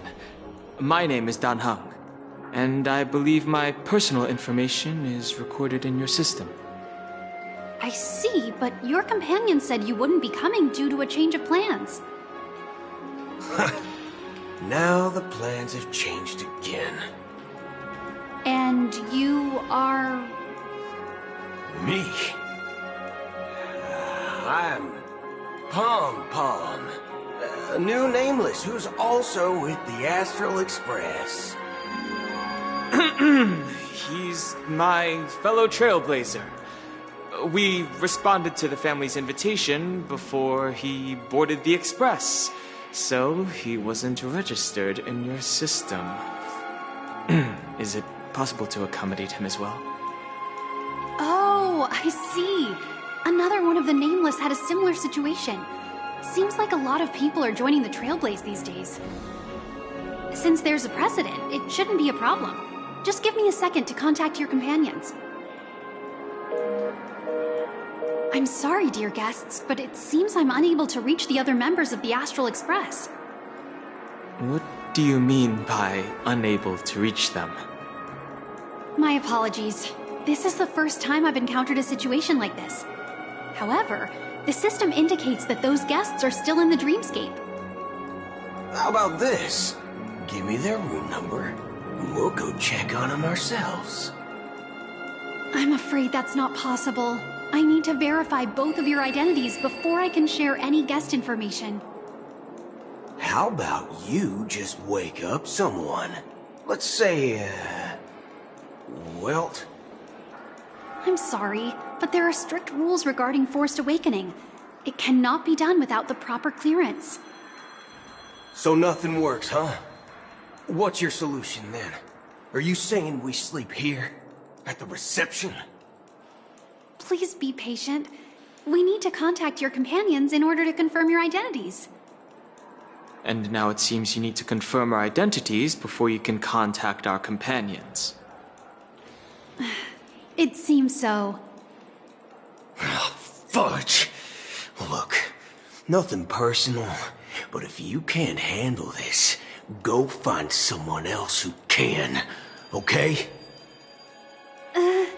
Please calm down, dear guests. I do recall that Mr. Sunday, the Oak family head, personally handled this issue earlier. Oh, please wait a moment while I contact him. I don't think she's trying to give us a hard time. She really just doesn't know what to do. I have a bad feeling about this. You tried to contact them on the Express earlier, but they didn't respond. Something doesn't seem right. I need to leave for a moment. You can stay here with the receptionist. Sure thing. Just don't keep me waiting forever. Don Hung seems pretty worried about his companions. I should give him some space.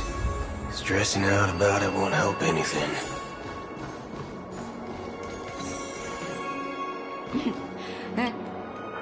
The Charmony Festival is about to start! I'm so excited!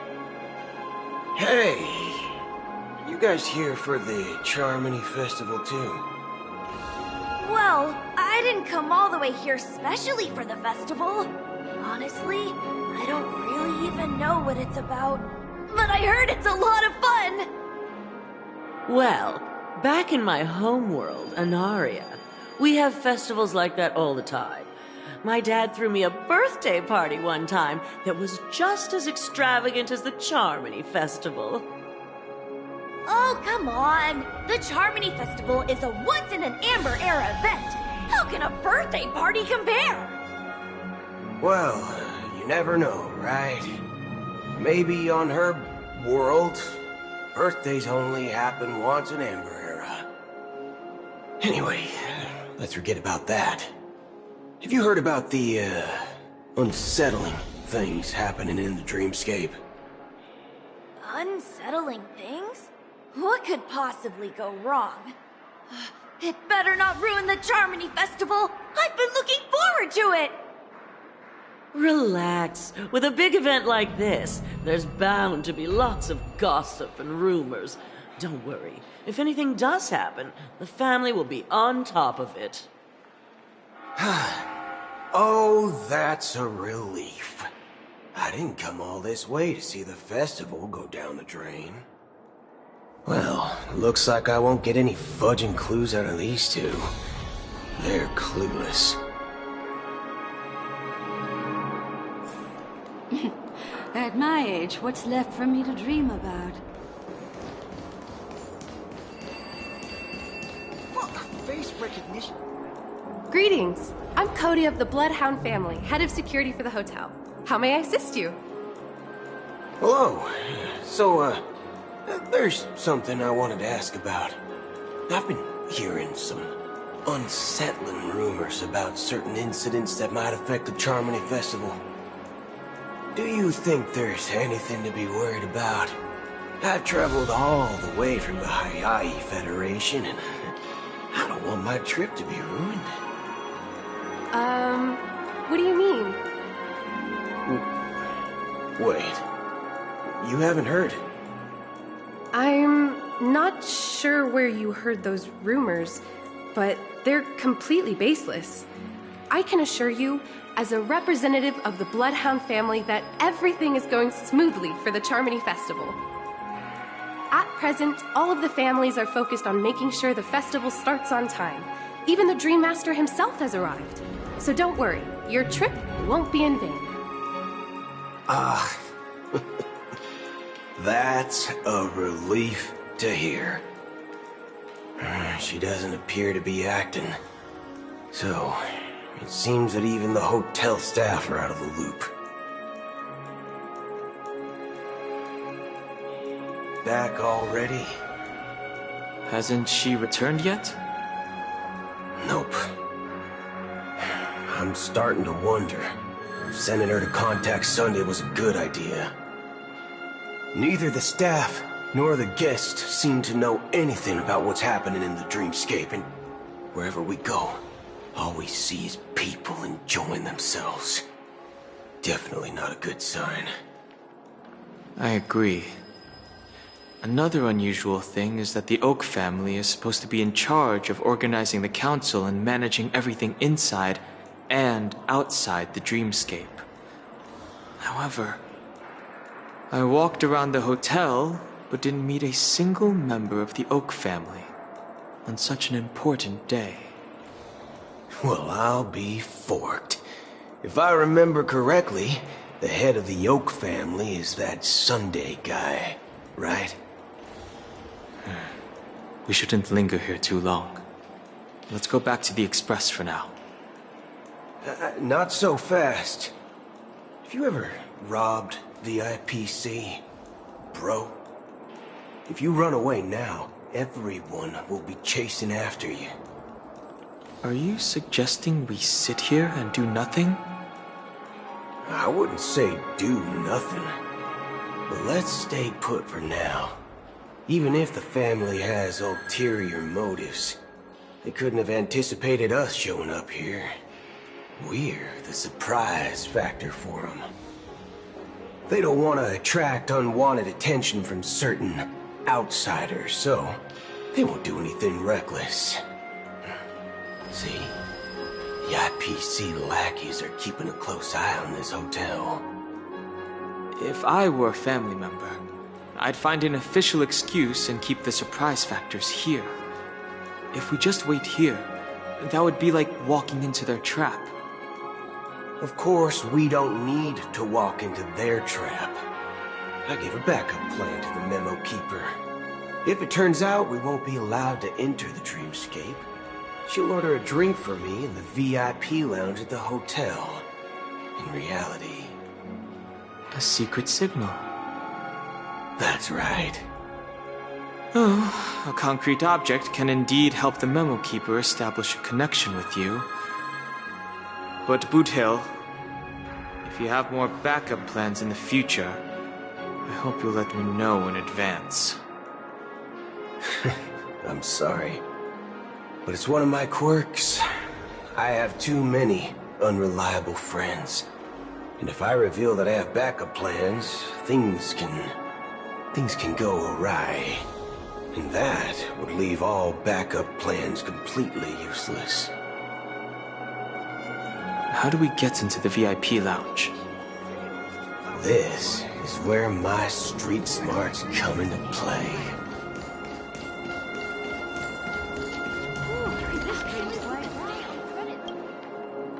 You're the lobby manager, right?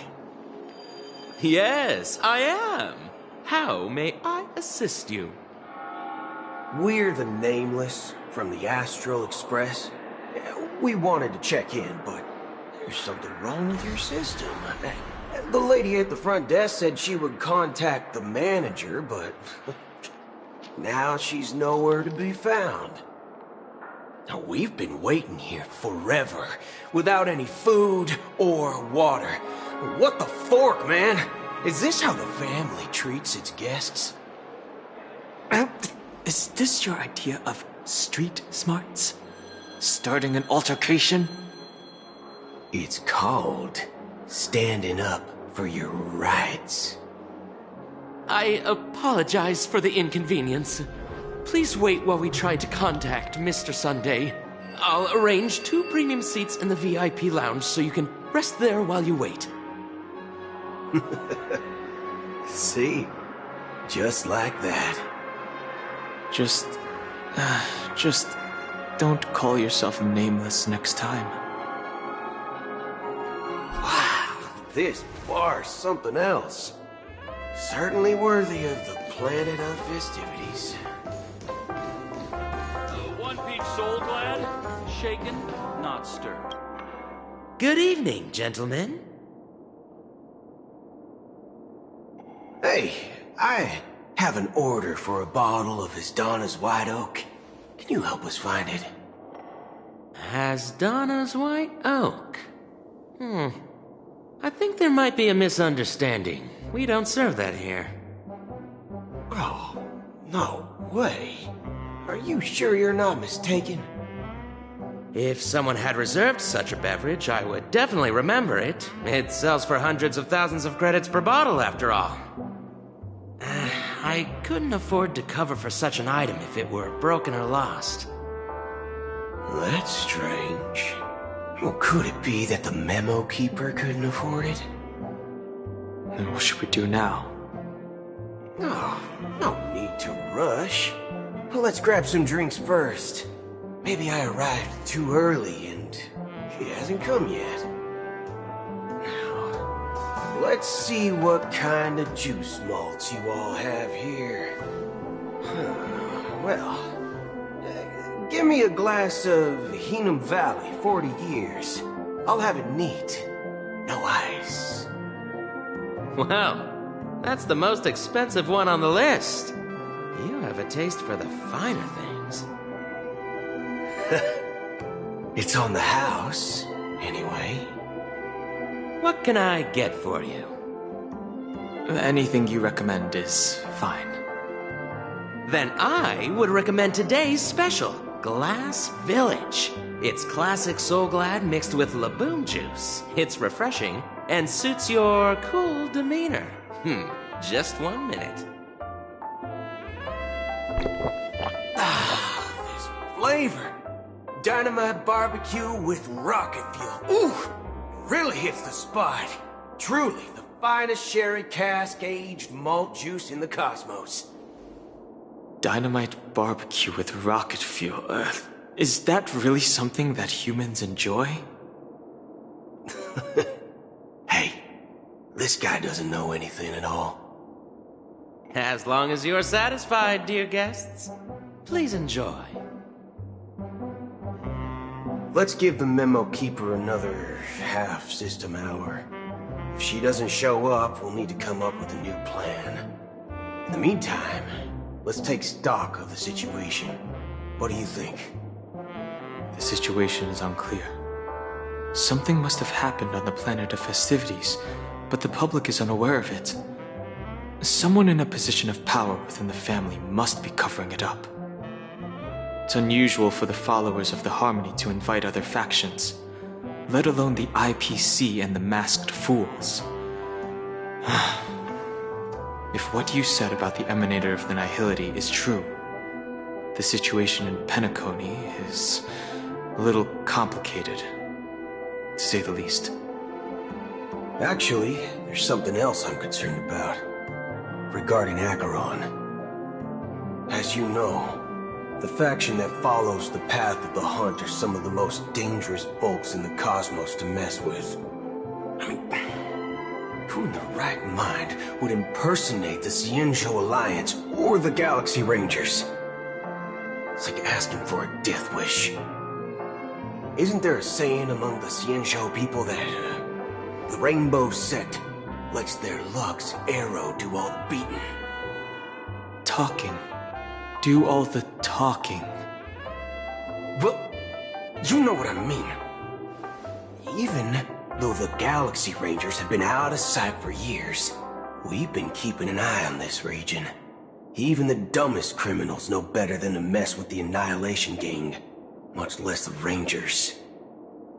But that Acheron lady, she doesn't seem like a lunatic at all. On the contrary, she's highly logical and organized. She knows exactly when to hold back and when to strike without mercy. And do you believe that someone like her would have an ulterior motive for impersonating a Galaxy Ranger? I'm not entirely sure, but I do have my suspicions. Maybe she knows a Galaxy Ranger, or perhaps she's trying to lure us out for some reason, which I can't figure out. Anyway, what worries me more are the anomalies within the family. They've summoned followers from various paths for the festival. No matter how generous the family might be, this move seems highly unusual. Unless the invitations weren't sent by them. If that's the case, it's even more intriguing that the family insists on organizing the Charmony Festival, despite the chaos. Maybe it's Shipei the Harmony pulling the strings. You find it beyond human understanding because it wasn't arranged by humans at all. People do stupid things out of irrational impulses. They abandon their principles when self-interest is involved. They believe in things they know they shouldn't, and fudge, they even break their own rules. But Eons don't. They stick to their determined path and never turn back, even if they reach a dead end. You think Shipei's will is behind all this? It may not necessarily be Shipei, but there's definitely some higher entity involved. I know it may sound pessimistic, but if human free will were reliable, why would we even need Galaxy Rangers? It's much simpler when you boil it down to the eons and paths. Like how Lon always follows the path of the Hunt, or how the Express stays true to the Trailblaze despite Akavili's disappearance. But in my opinion, Akavili's fall holds significance for the Nameless. Oh. So you're saying the Nameless now have to take responsibility for their own choices because their absolutely right leader is gone? Exactly. I believe the purpose of the journey isn't just about following a path that's always considered absolutely right. It's more about doing your best to choose the right path for yourself among countless possibilities, even with limited insight and judgment. I don't know what you've been through, but I agree that people must take responsibility for their choices, because no one else can do it for them. That's why the Galaxy Rangers need to uncover the imposter and figure out her true intentions. Just in case. I have a backup plan if the Memo Keeper doesn't show up. This is my final backup plan. I promise. You sure have a lot of cards up your sleeve. Well, going back to my old career would make things a lot easier. By the way, when you were walking around the hotel, did you happen to see any important-looking guests? What's your plan? It's simple. We just grab some hostages and use them as bargaining chips with the family. Or maybe we can even take their identities. No need for that. We'll return to the Express now. Wait. Are you getting scared? Draw your weapon. Let's make a big scene. Are you leaving, esteemed guests? Would you like to cancel that Asdana's White Oak you just ordered? Huh? Asdana's White Oak? But didn't you just say... Ha ha. Looks like you are a bit intoxicated, esteemed guests. You ordered a bottle of Asdana's White Oak just a moment ago.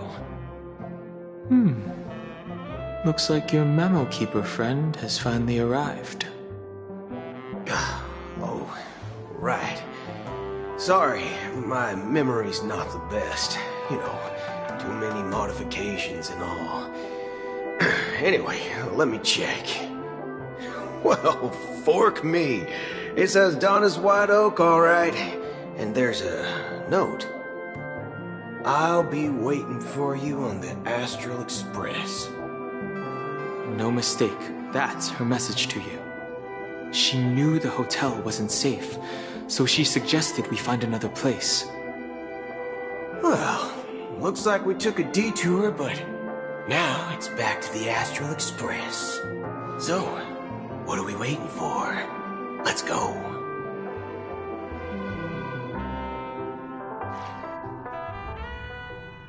You're back? 2 guests just boarded saying they were looking for Boot Hill, so I told them to wait in the parlor car. Oh, just in time. 2 guests? She's one of them. Look, we welcome all passengers on the Astral Express, but sneaking in like that? You have no regard for etiquette. My apologies, conductor. It was an oversight on my part. I assumed you were already acquainted with the garden. Given the chaotic situation in Penacony, the Nameless are the only ones we can truly trust right now. You are the Memo Keeper. Pleased to meet you, Dan Heng. I've seen you in others' memories. And as for Boot Hill, this is our first face-to-face meeting. I hope you enjoyed that bottle of Astana's White Oak. You sure have a refined taste. Finally, Memo Keeper. Well, let's cut to the chase. Spill everything you know. That's precisely what I intend to do. But before that, please allow me to introduce myself. My name is Black Swan, and I serve the Garden of Recollection as a Memo Keeper. As for Acheron's story, I'm sure she knows it better than I do. Greetings. I'm Acheron. What? You Garden of Recollection shirtbag! You betrayed me! I apologize, but she did that at my request. Due to certain reasons, I have been exiled by the family. Thankfully, this Memo Keeper came to my aid and helped me escape their surveillance unnoticed. To be honest, it was more like stalking than helping. And the process was far from unnoticed. But we did escape. I asked her to guide me to a place beyond the family's reach and to contact a few trustworthy individuals, namely all of you. Trustworthy? Son of a nice lady. You think I'm dumb or something? How about this? I'll put a few bullet holes in your head and see what secrets spill out. Then, we can talk about trust. It doesn't have to be like that. I'm willing to answer all your questions, but not right now. If my cover hadn't been blown, we might have had more time, but at the moment, we don't have any other options. No other options? What do you mean? This is the only way I can ensure everyone's safety. I kindly request an immediate warp jump out of the Astana star system.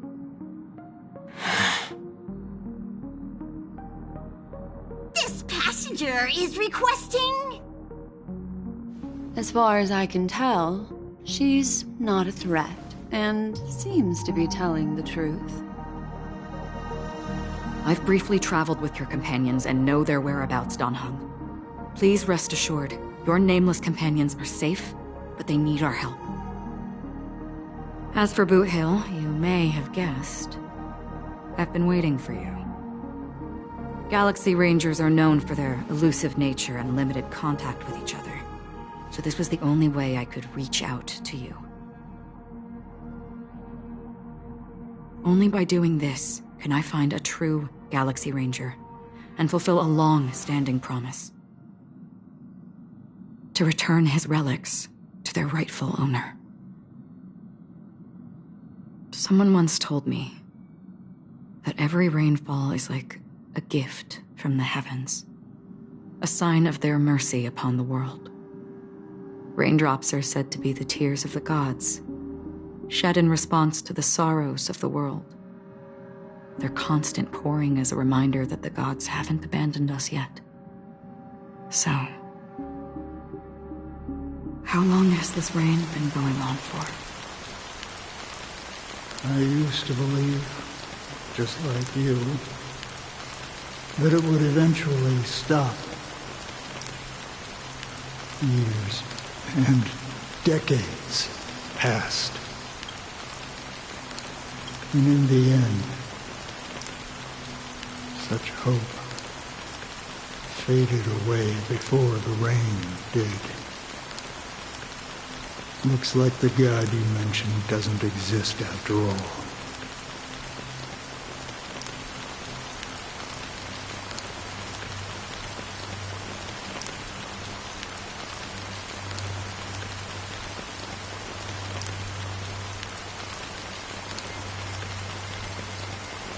Well, let me share a story with you. Mortals who walk the paths are like sailors on a vast ocean, leaving behind a trail that creates countless ripples of possibilities. These ripples last longer than the fleeting lifetimes of humans. And for some, their presence leaves such a strong mark that it's reflected in the waves. Like those shadows on the ocean. Sin-thirsters, the obsessions of the Pathstriders, they emerge from the depths of IX, seeing themselves as masters of their own destiny, unknowingly repeated the actions of their past lives. They emerge from the nihility and head toward it, leading purposeless lives. However, these hollow phantoms, they were once my dear companions. A group of Galaxy Rangers. Are you watching over them? Watching over them? No. I'm guiding them toward transcendence. It was a brutal war. A crusade that shook the universe.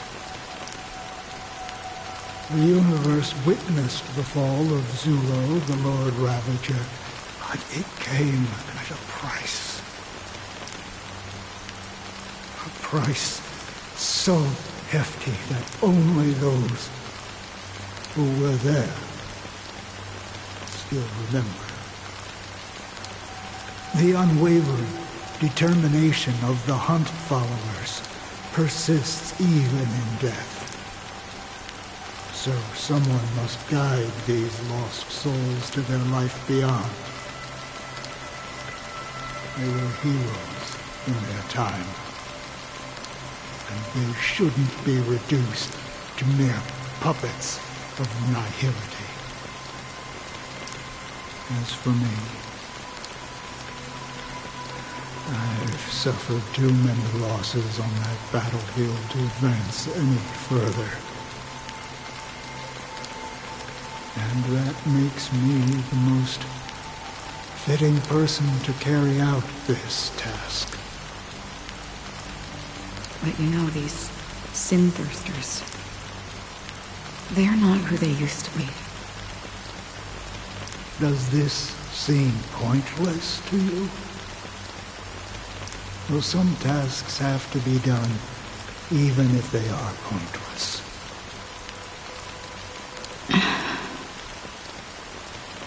I can help you. For what? For the meaning of the nihility. That's what I've been seeking. I see. After all, this realm is off limits to ordinary souls, right? Thank you, stranger. I wish that you find what you seek. Before we part ways, I have one more question. It is true that their actions and even their entire lives may seem pointless from our perspective. But if, and it's just an if this is what the departed ones expected, should we try to change it? A good question. And a profound one. I don't know the answer. What I do know is that one day I too will pass away. I hope that when that day comes, someone will stand at my grave and place a bouquet of flowers.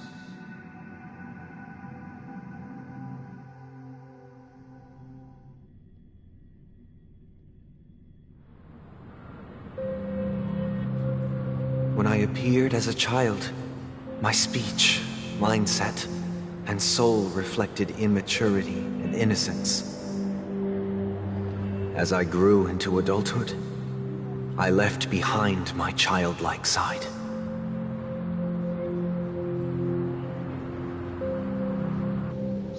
I humbly request your blessings, esteemed advocate of Shipe.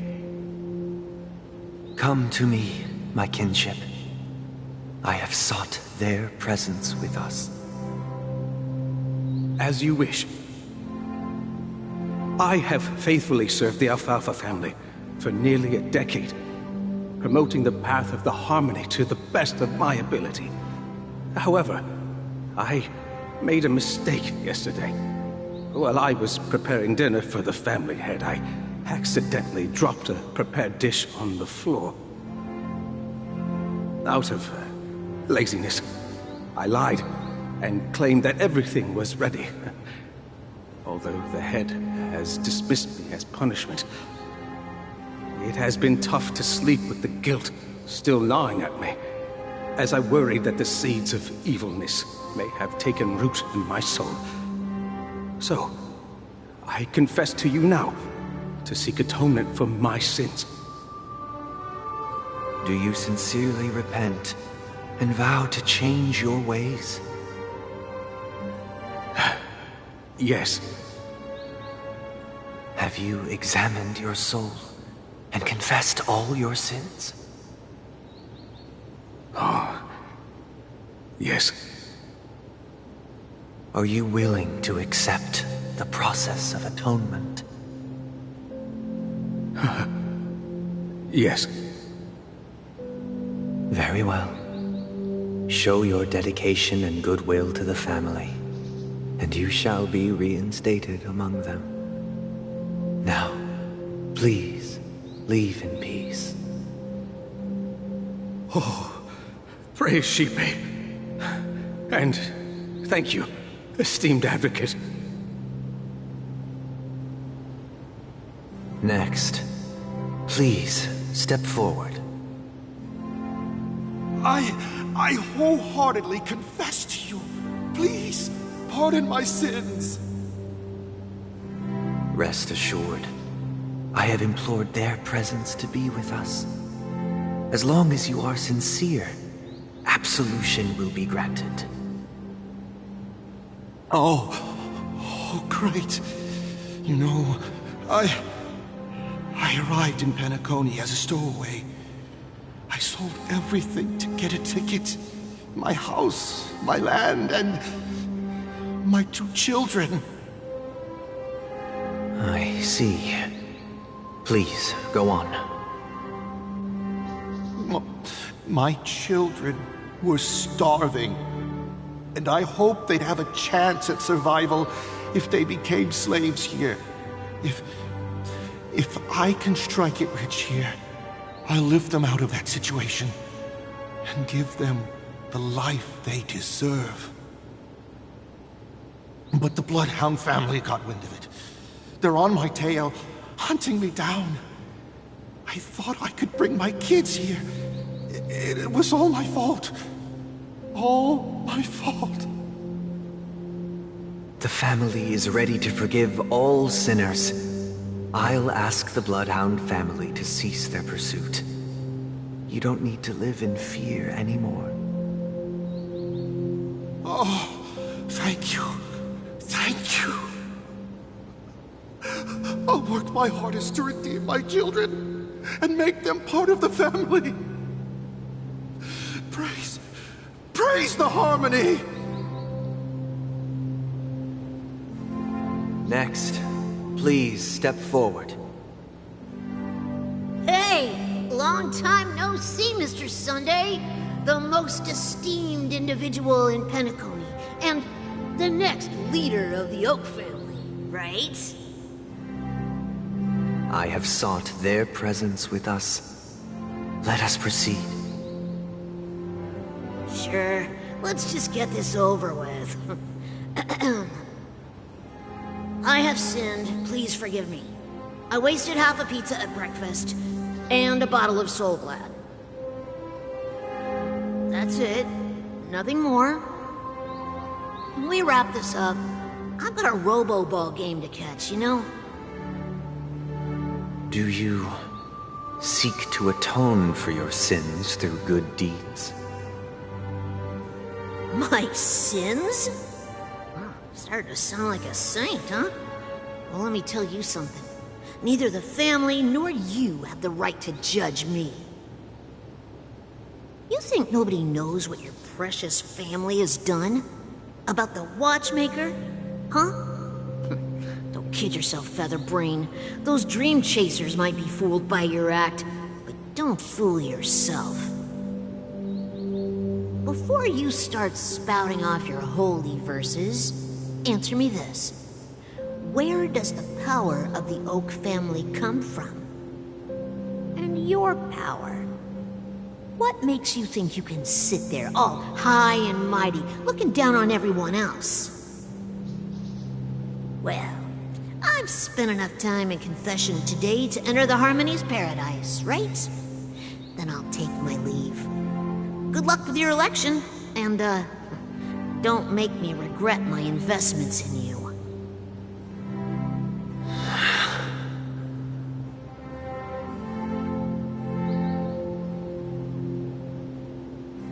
Oh, revered triple-faced soul, hear my doubts. Who can judge the strong when their power hides their crimes? Who can vouch for the weak when they will pay any price to survive? Who can comfort the purest souls when even they get led astray? If the strong defending the weak is truly the foundation of paradise, then who is responsible for the suffering and anguish in this wretched world?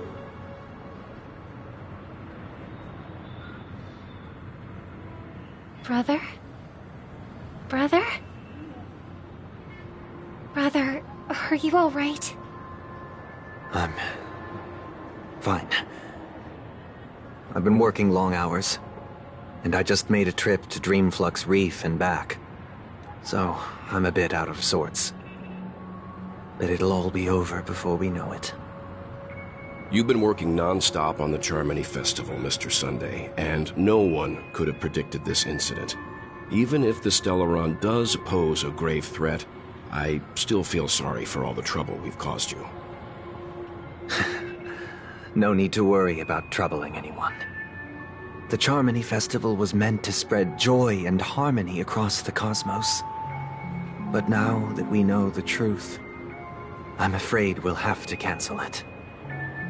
It has always been our wish to make everyone happy, so... we'll do our best to explain everything to the Dream Master. I'm sure he'll understand. Even if the negotiation does not go smoothly, I'll refuse to go on stage. Without the Chord Master, the Harmonious Choir would not arrive, and the Charmony Festival would be just a grand performance, and nothing more.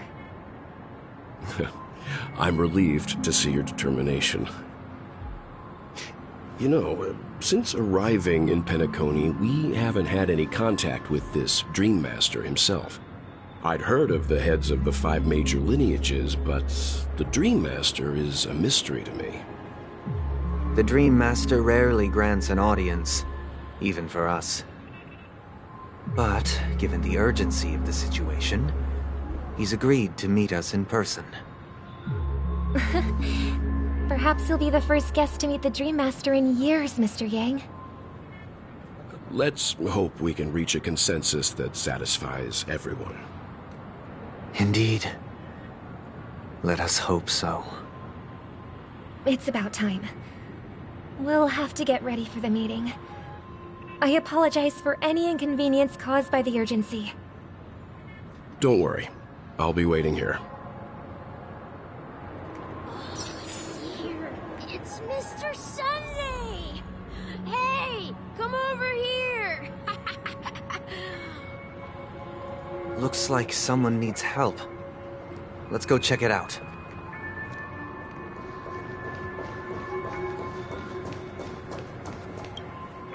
Oh, Mr. Sunday. Hey there! Okay, see the moon in the sky? It's about the size of the cap on my Soul Glad bottle. If I just reached out my hand, I could grab the moon, couldn't I? The moon? You mean the Grand Theater? Yeah. Look at me. I've been away from home for too long. I must be missing that moon. But it's no big deal. The Grand Theater here looks much better than the moon back home. It's just magnificent. They told me not to sell everything I had just to come to Penacony. How short-sighted. Selling everything you had? Why would you go to such lengths? Why? Can't you see? Life back home is miserable. It's not really living at all. It's better to be here at Penacony. No pain, no worries about tomorrow, just sweet dreams. You can do whatever you want. That's what I call living. Yeah, now this is the life. Is this truly living? Huh? What did you say, young lady? I didn't quite catch that. Oh, it's nothing, sir. You see, the traffic on Glock's Avenue can be dangerous. How about I ask a Bloodhound family member to escort you to Ideen Park over there, so you can continue enjoying your sweet dream? Oh, yeah, that's a great idea. Wow. No wonder you were the leader of this sweet dream. You're totally a lifesaver. See you around, Mr. Sunday. And it was nice chatting with you.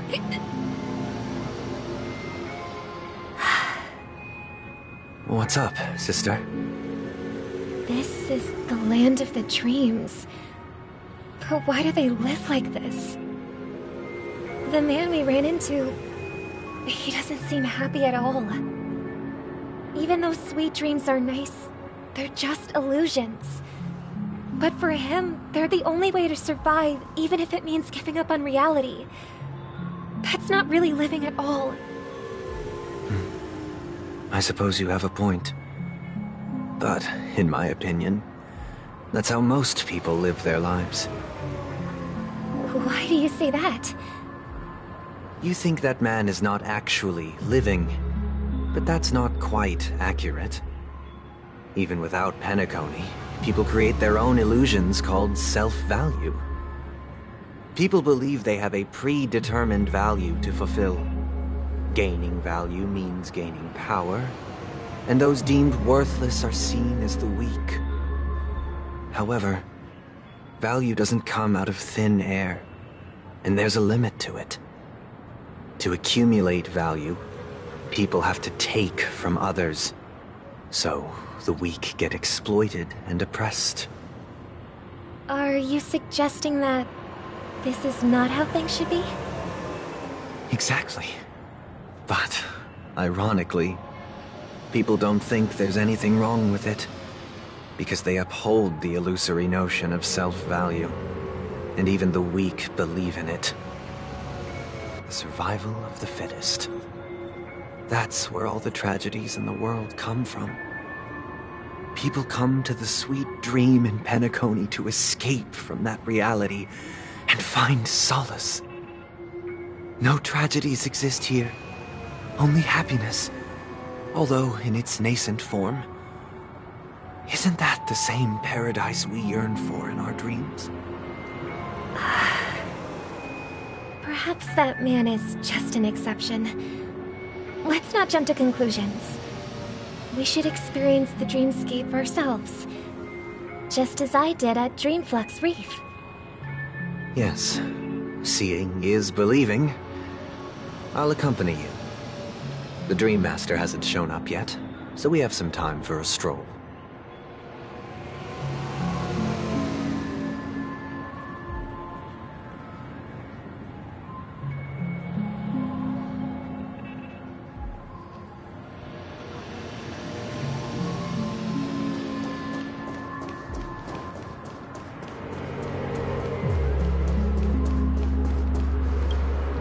Glad to meet you again, Robin. How are the preparations for the Charmony Festival coming along? We're all so excited about it. It's going smoothly. Thanks for making the trip to join the festival. You're too kind, Robin. It's a pleasure to have guests from all over the universe celebrating day and night. I can't stand being lonely or bored, so this jubilant dreamscape is perfect for me.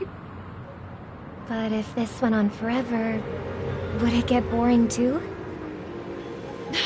Nah, not at all. Who would get tired of having so much fun? Every day, you get to wear fancy clothes, explore all sorts of dream bubbles, indulge in delicious food without gaining weight, and you never get old or sick. As long as you can afford a room, this place is the ultimate paradise. But you know that only a few things can be brought back from the dreamscape to reality, right?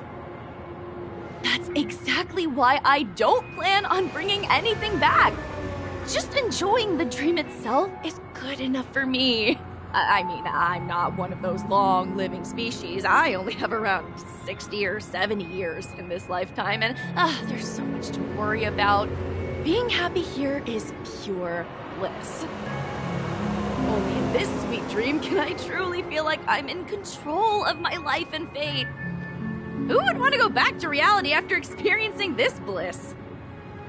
I see. I genuinely wish you all the happiness in the world. And I wish you a fantastic performance, Robin! I'm off to the Blue Hour for the ball. See you later.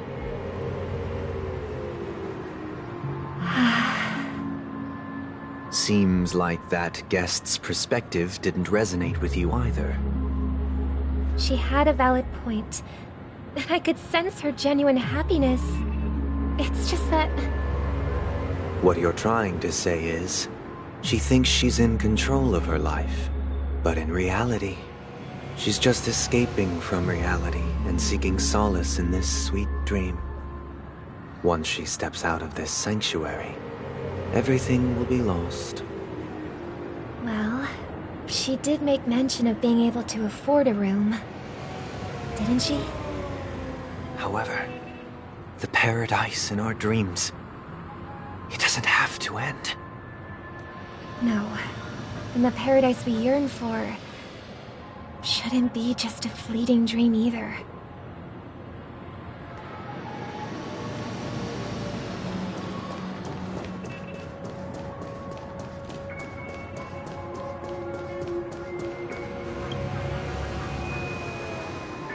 The scenery in this dreamscape is truly breathtaking, isn't it?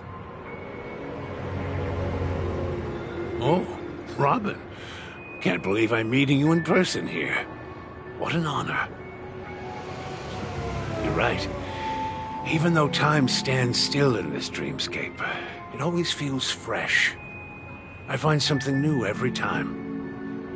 A philosophical mind. I hope I'm not intruding. Oh, not at all. No. With little time left, I yearn for meaningful conversations. Especially with someone as esteemed as you. Do you mind if we chat? It's my pleasure. No need to be formal. Just speak your mind. You said, with little time left.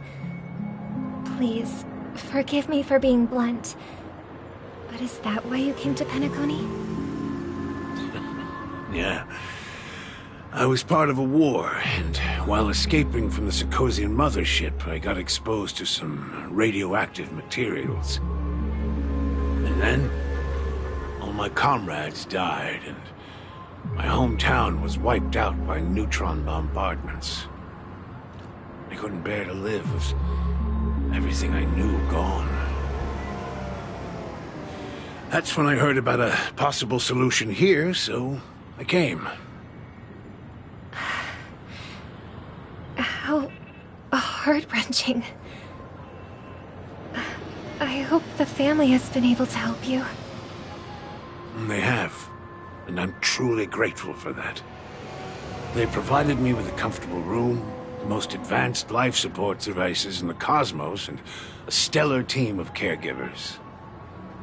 My physical body is now in the dream pool, sustained by life support. The me you see here is whole, rational, and no different from any other person. But I can't say the same for the me in the hotel room. My true appearance. Well, I hope you never have to witness it, Robin. So, you'll be living forever in this dreamscape, right? Just being able to live at all is good enough for me. Whether it's in this dreamscape or not, well, I don't really have much say in the matter. My world has been torn apart, and my life could end any second. So, even if this whole place is an illusion, it's still my paradise, and I'll treasure every moment I spend here. How I envy those everlasting things. That old man's story. It's so tragic. Fortunately, this sweet dream gives him joyful memories to hold on to for the rest of his life. That's precisely why this sweet dream in Penacony exists. However, even this sweet dream has its limitations. While it provides solace to the disillusioned, it can't completely eliminate pain in reality. There will be a way out. Penacony is already on the right track.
Look what we have here.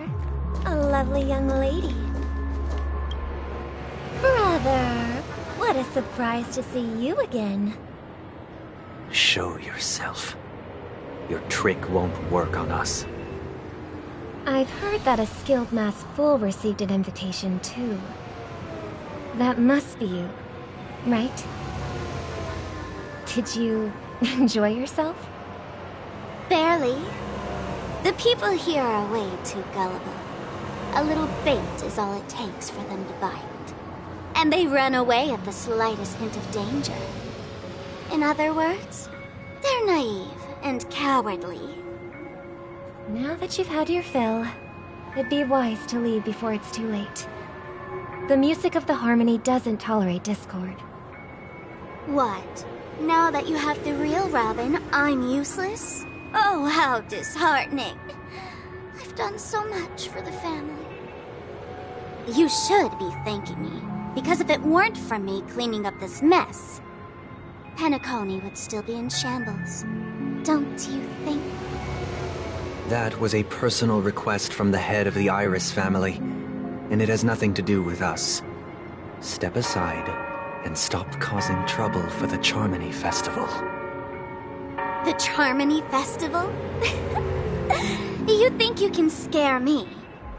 You think I've no idea what you're planning? I don't care what you're thinking, Chicken Wing Boy. But I'm pretty sure our lovely Robin won't be appearing on stage. After all, you're well aware of what a sorry state this dreamscape is in under the banner of harmony. Penacony, the land of the dreams. Is this truly the paradise you desire? Stop it. What's the rush, Chicken Wing Boy? Did I get to you? Our paradise is none of your concern, masked fool. Leave now, or the family won't tolerate you anymore. All right. I'll go. But Robin, I suggest you seriously consider this. Do you really believe those living in dreams can escape pain and find true happiness? Well, I've done my part, and now I'm simply waiting for the fireworks to begin. Here, the last 2 gifts for both of you. And don't lose them. If by some unfortunate chance the Charmony Festival starts against all odds, remember to use them during the show. And it'll be thrilling. Bang! I heard a raven cawing in the distance.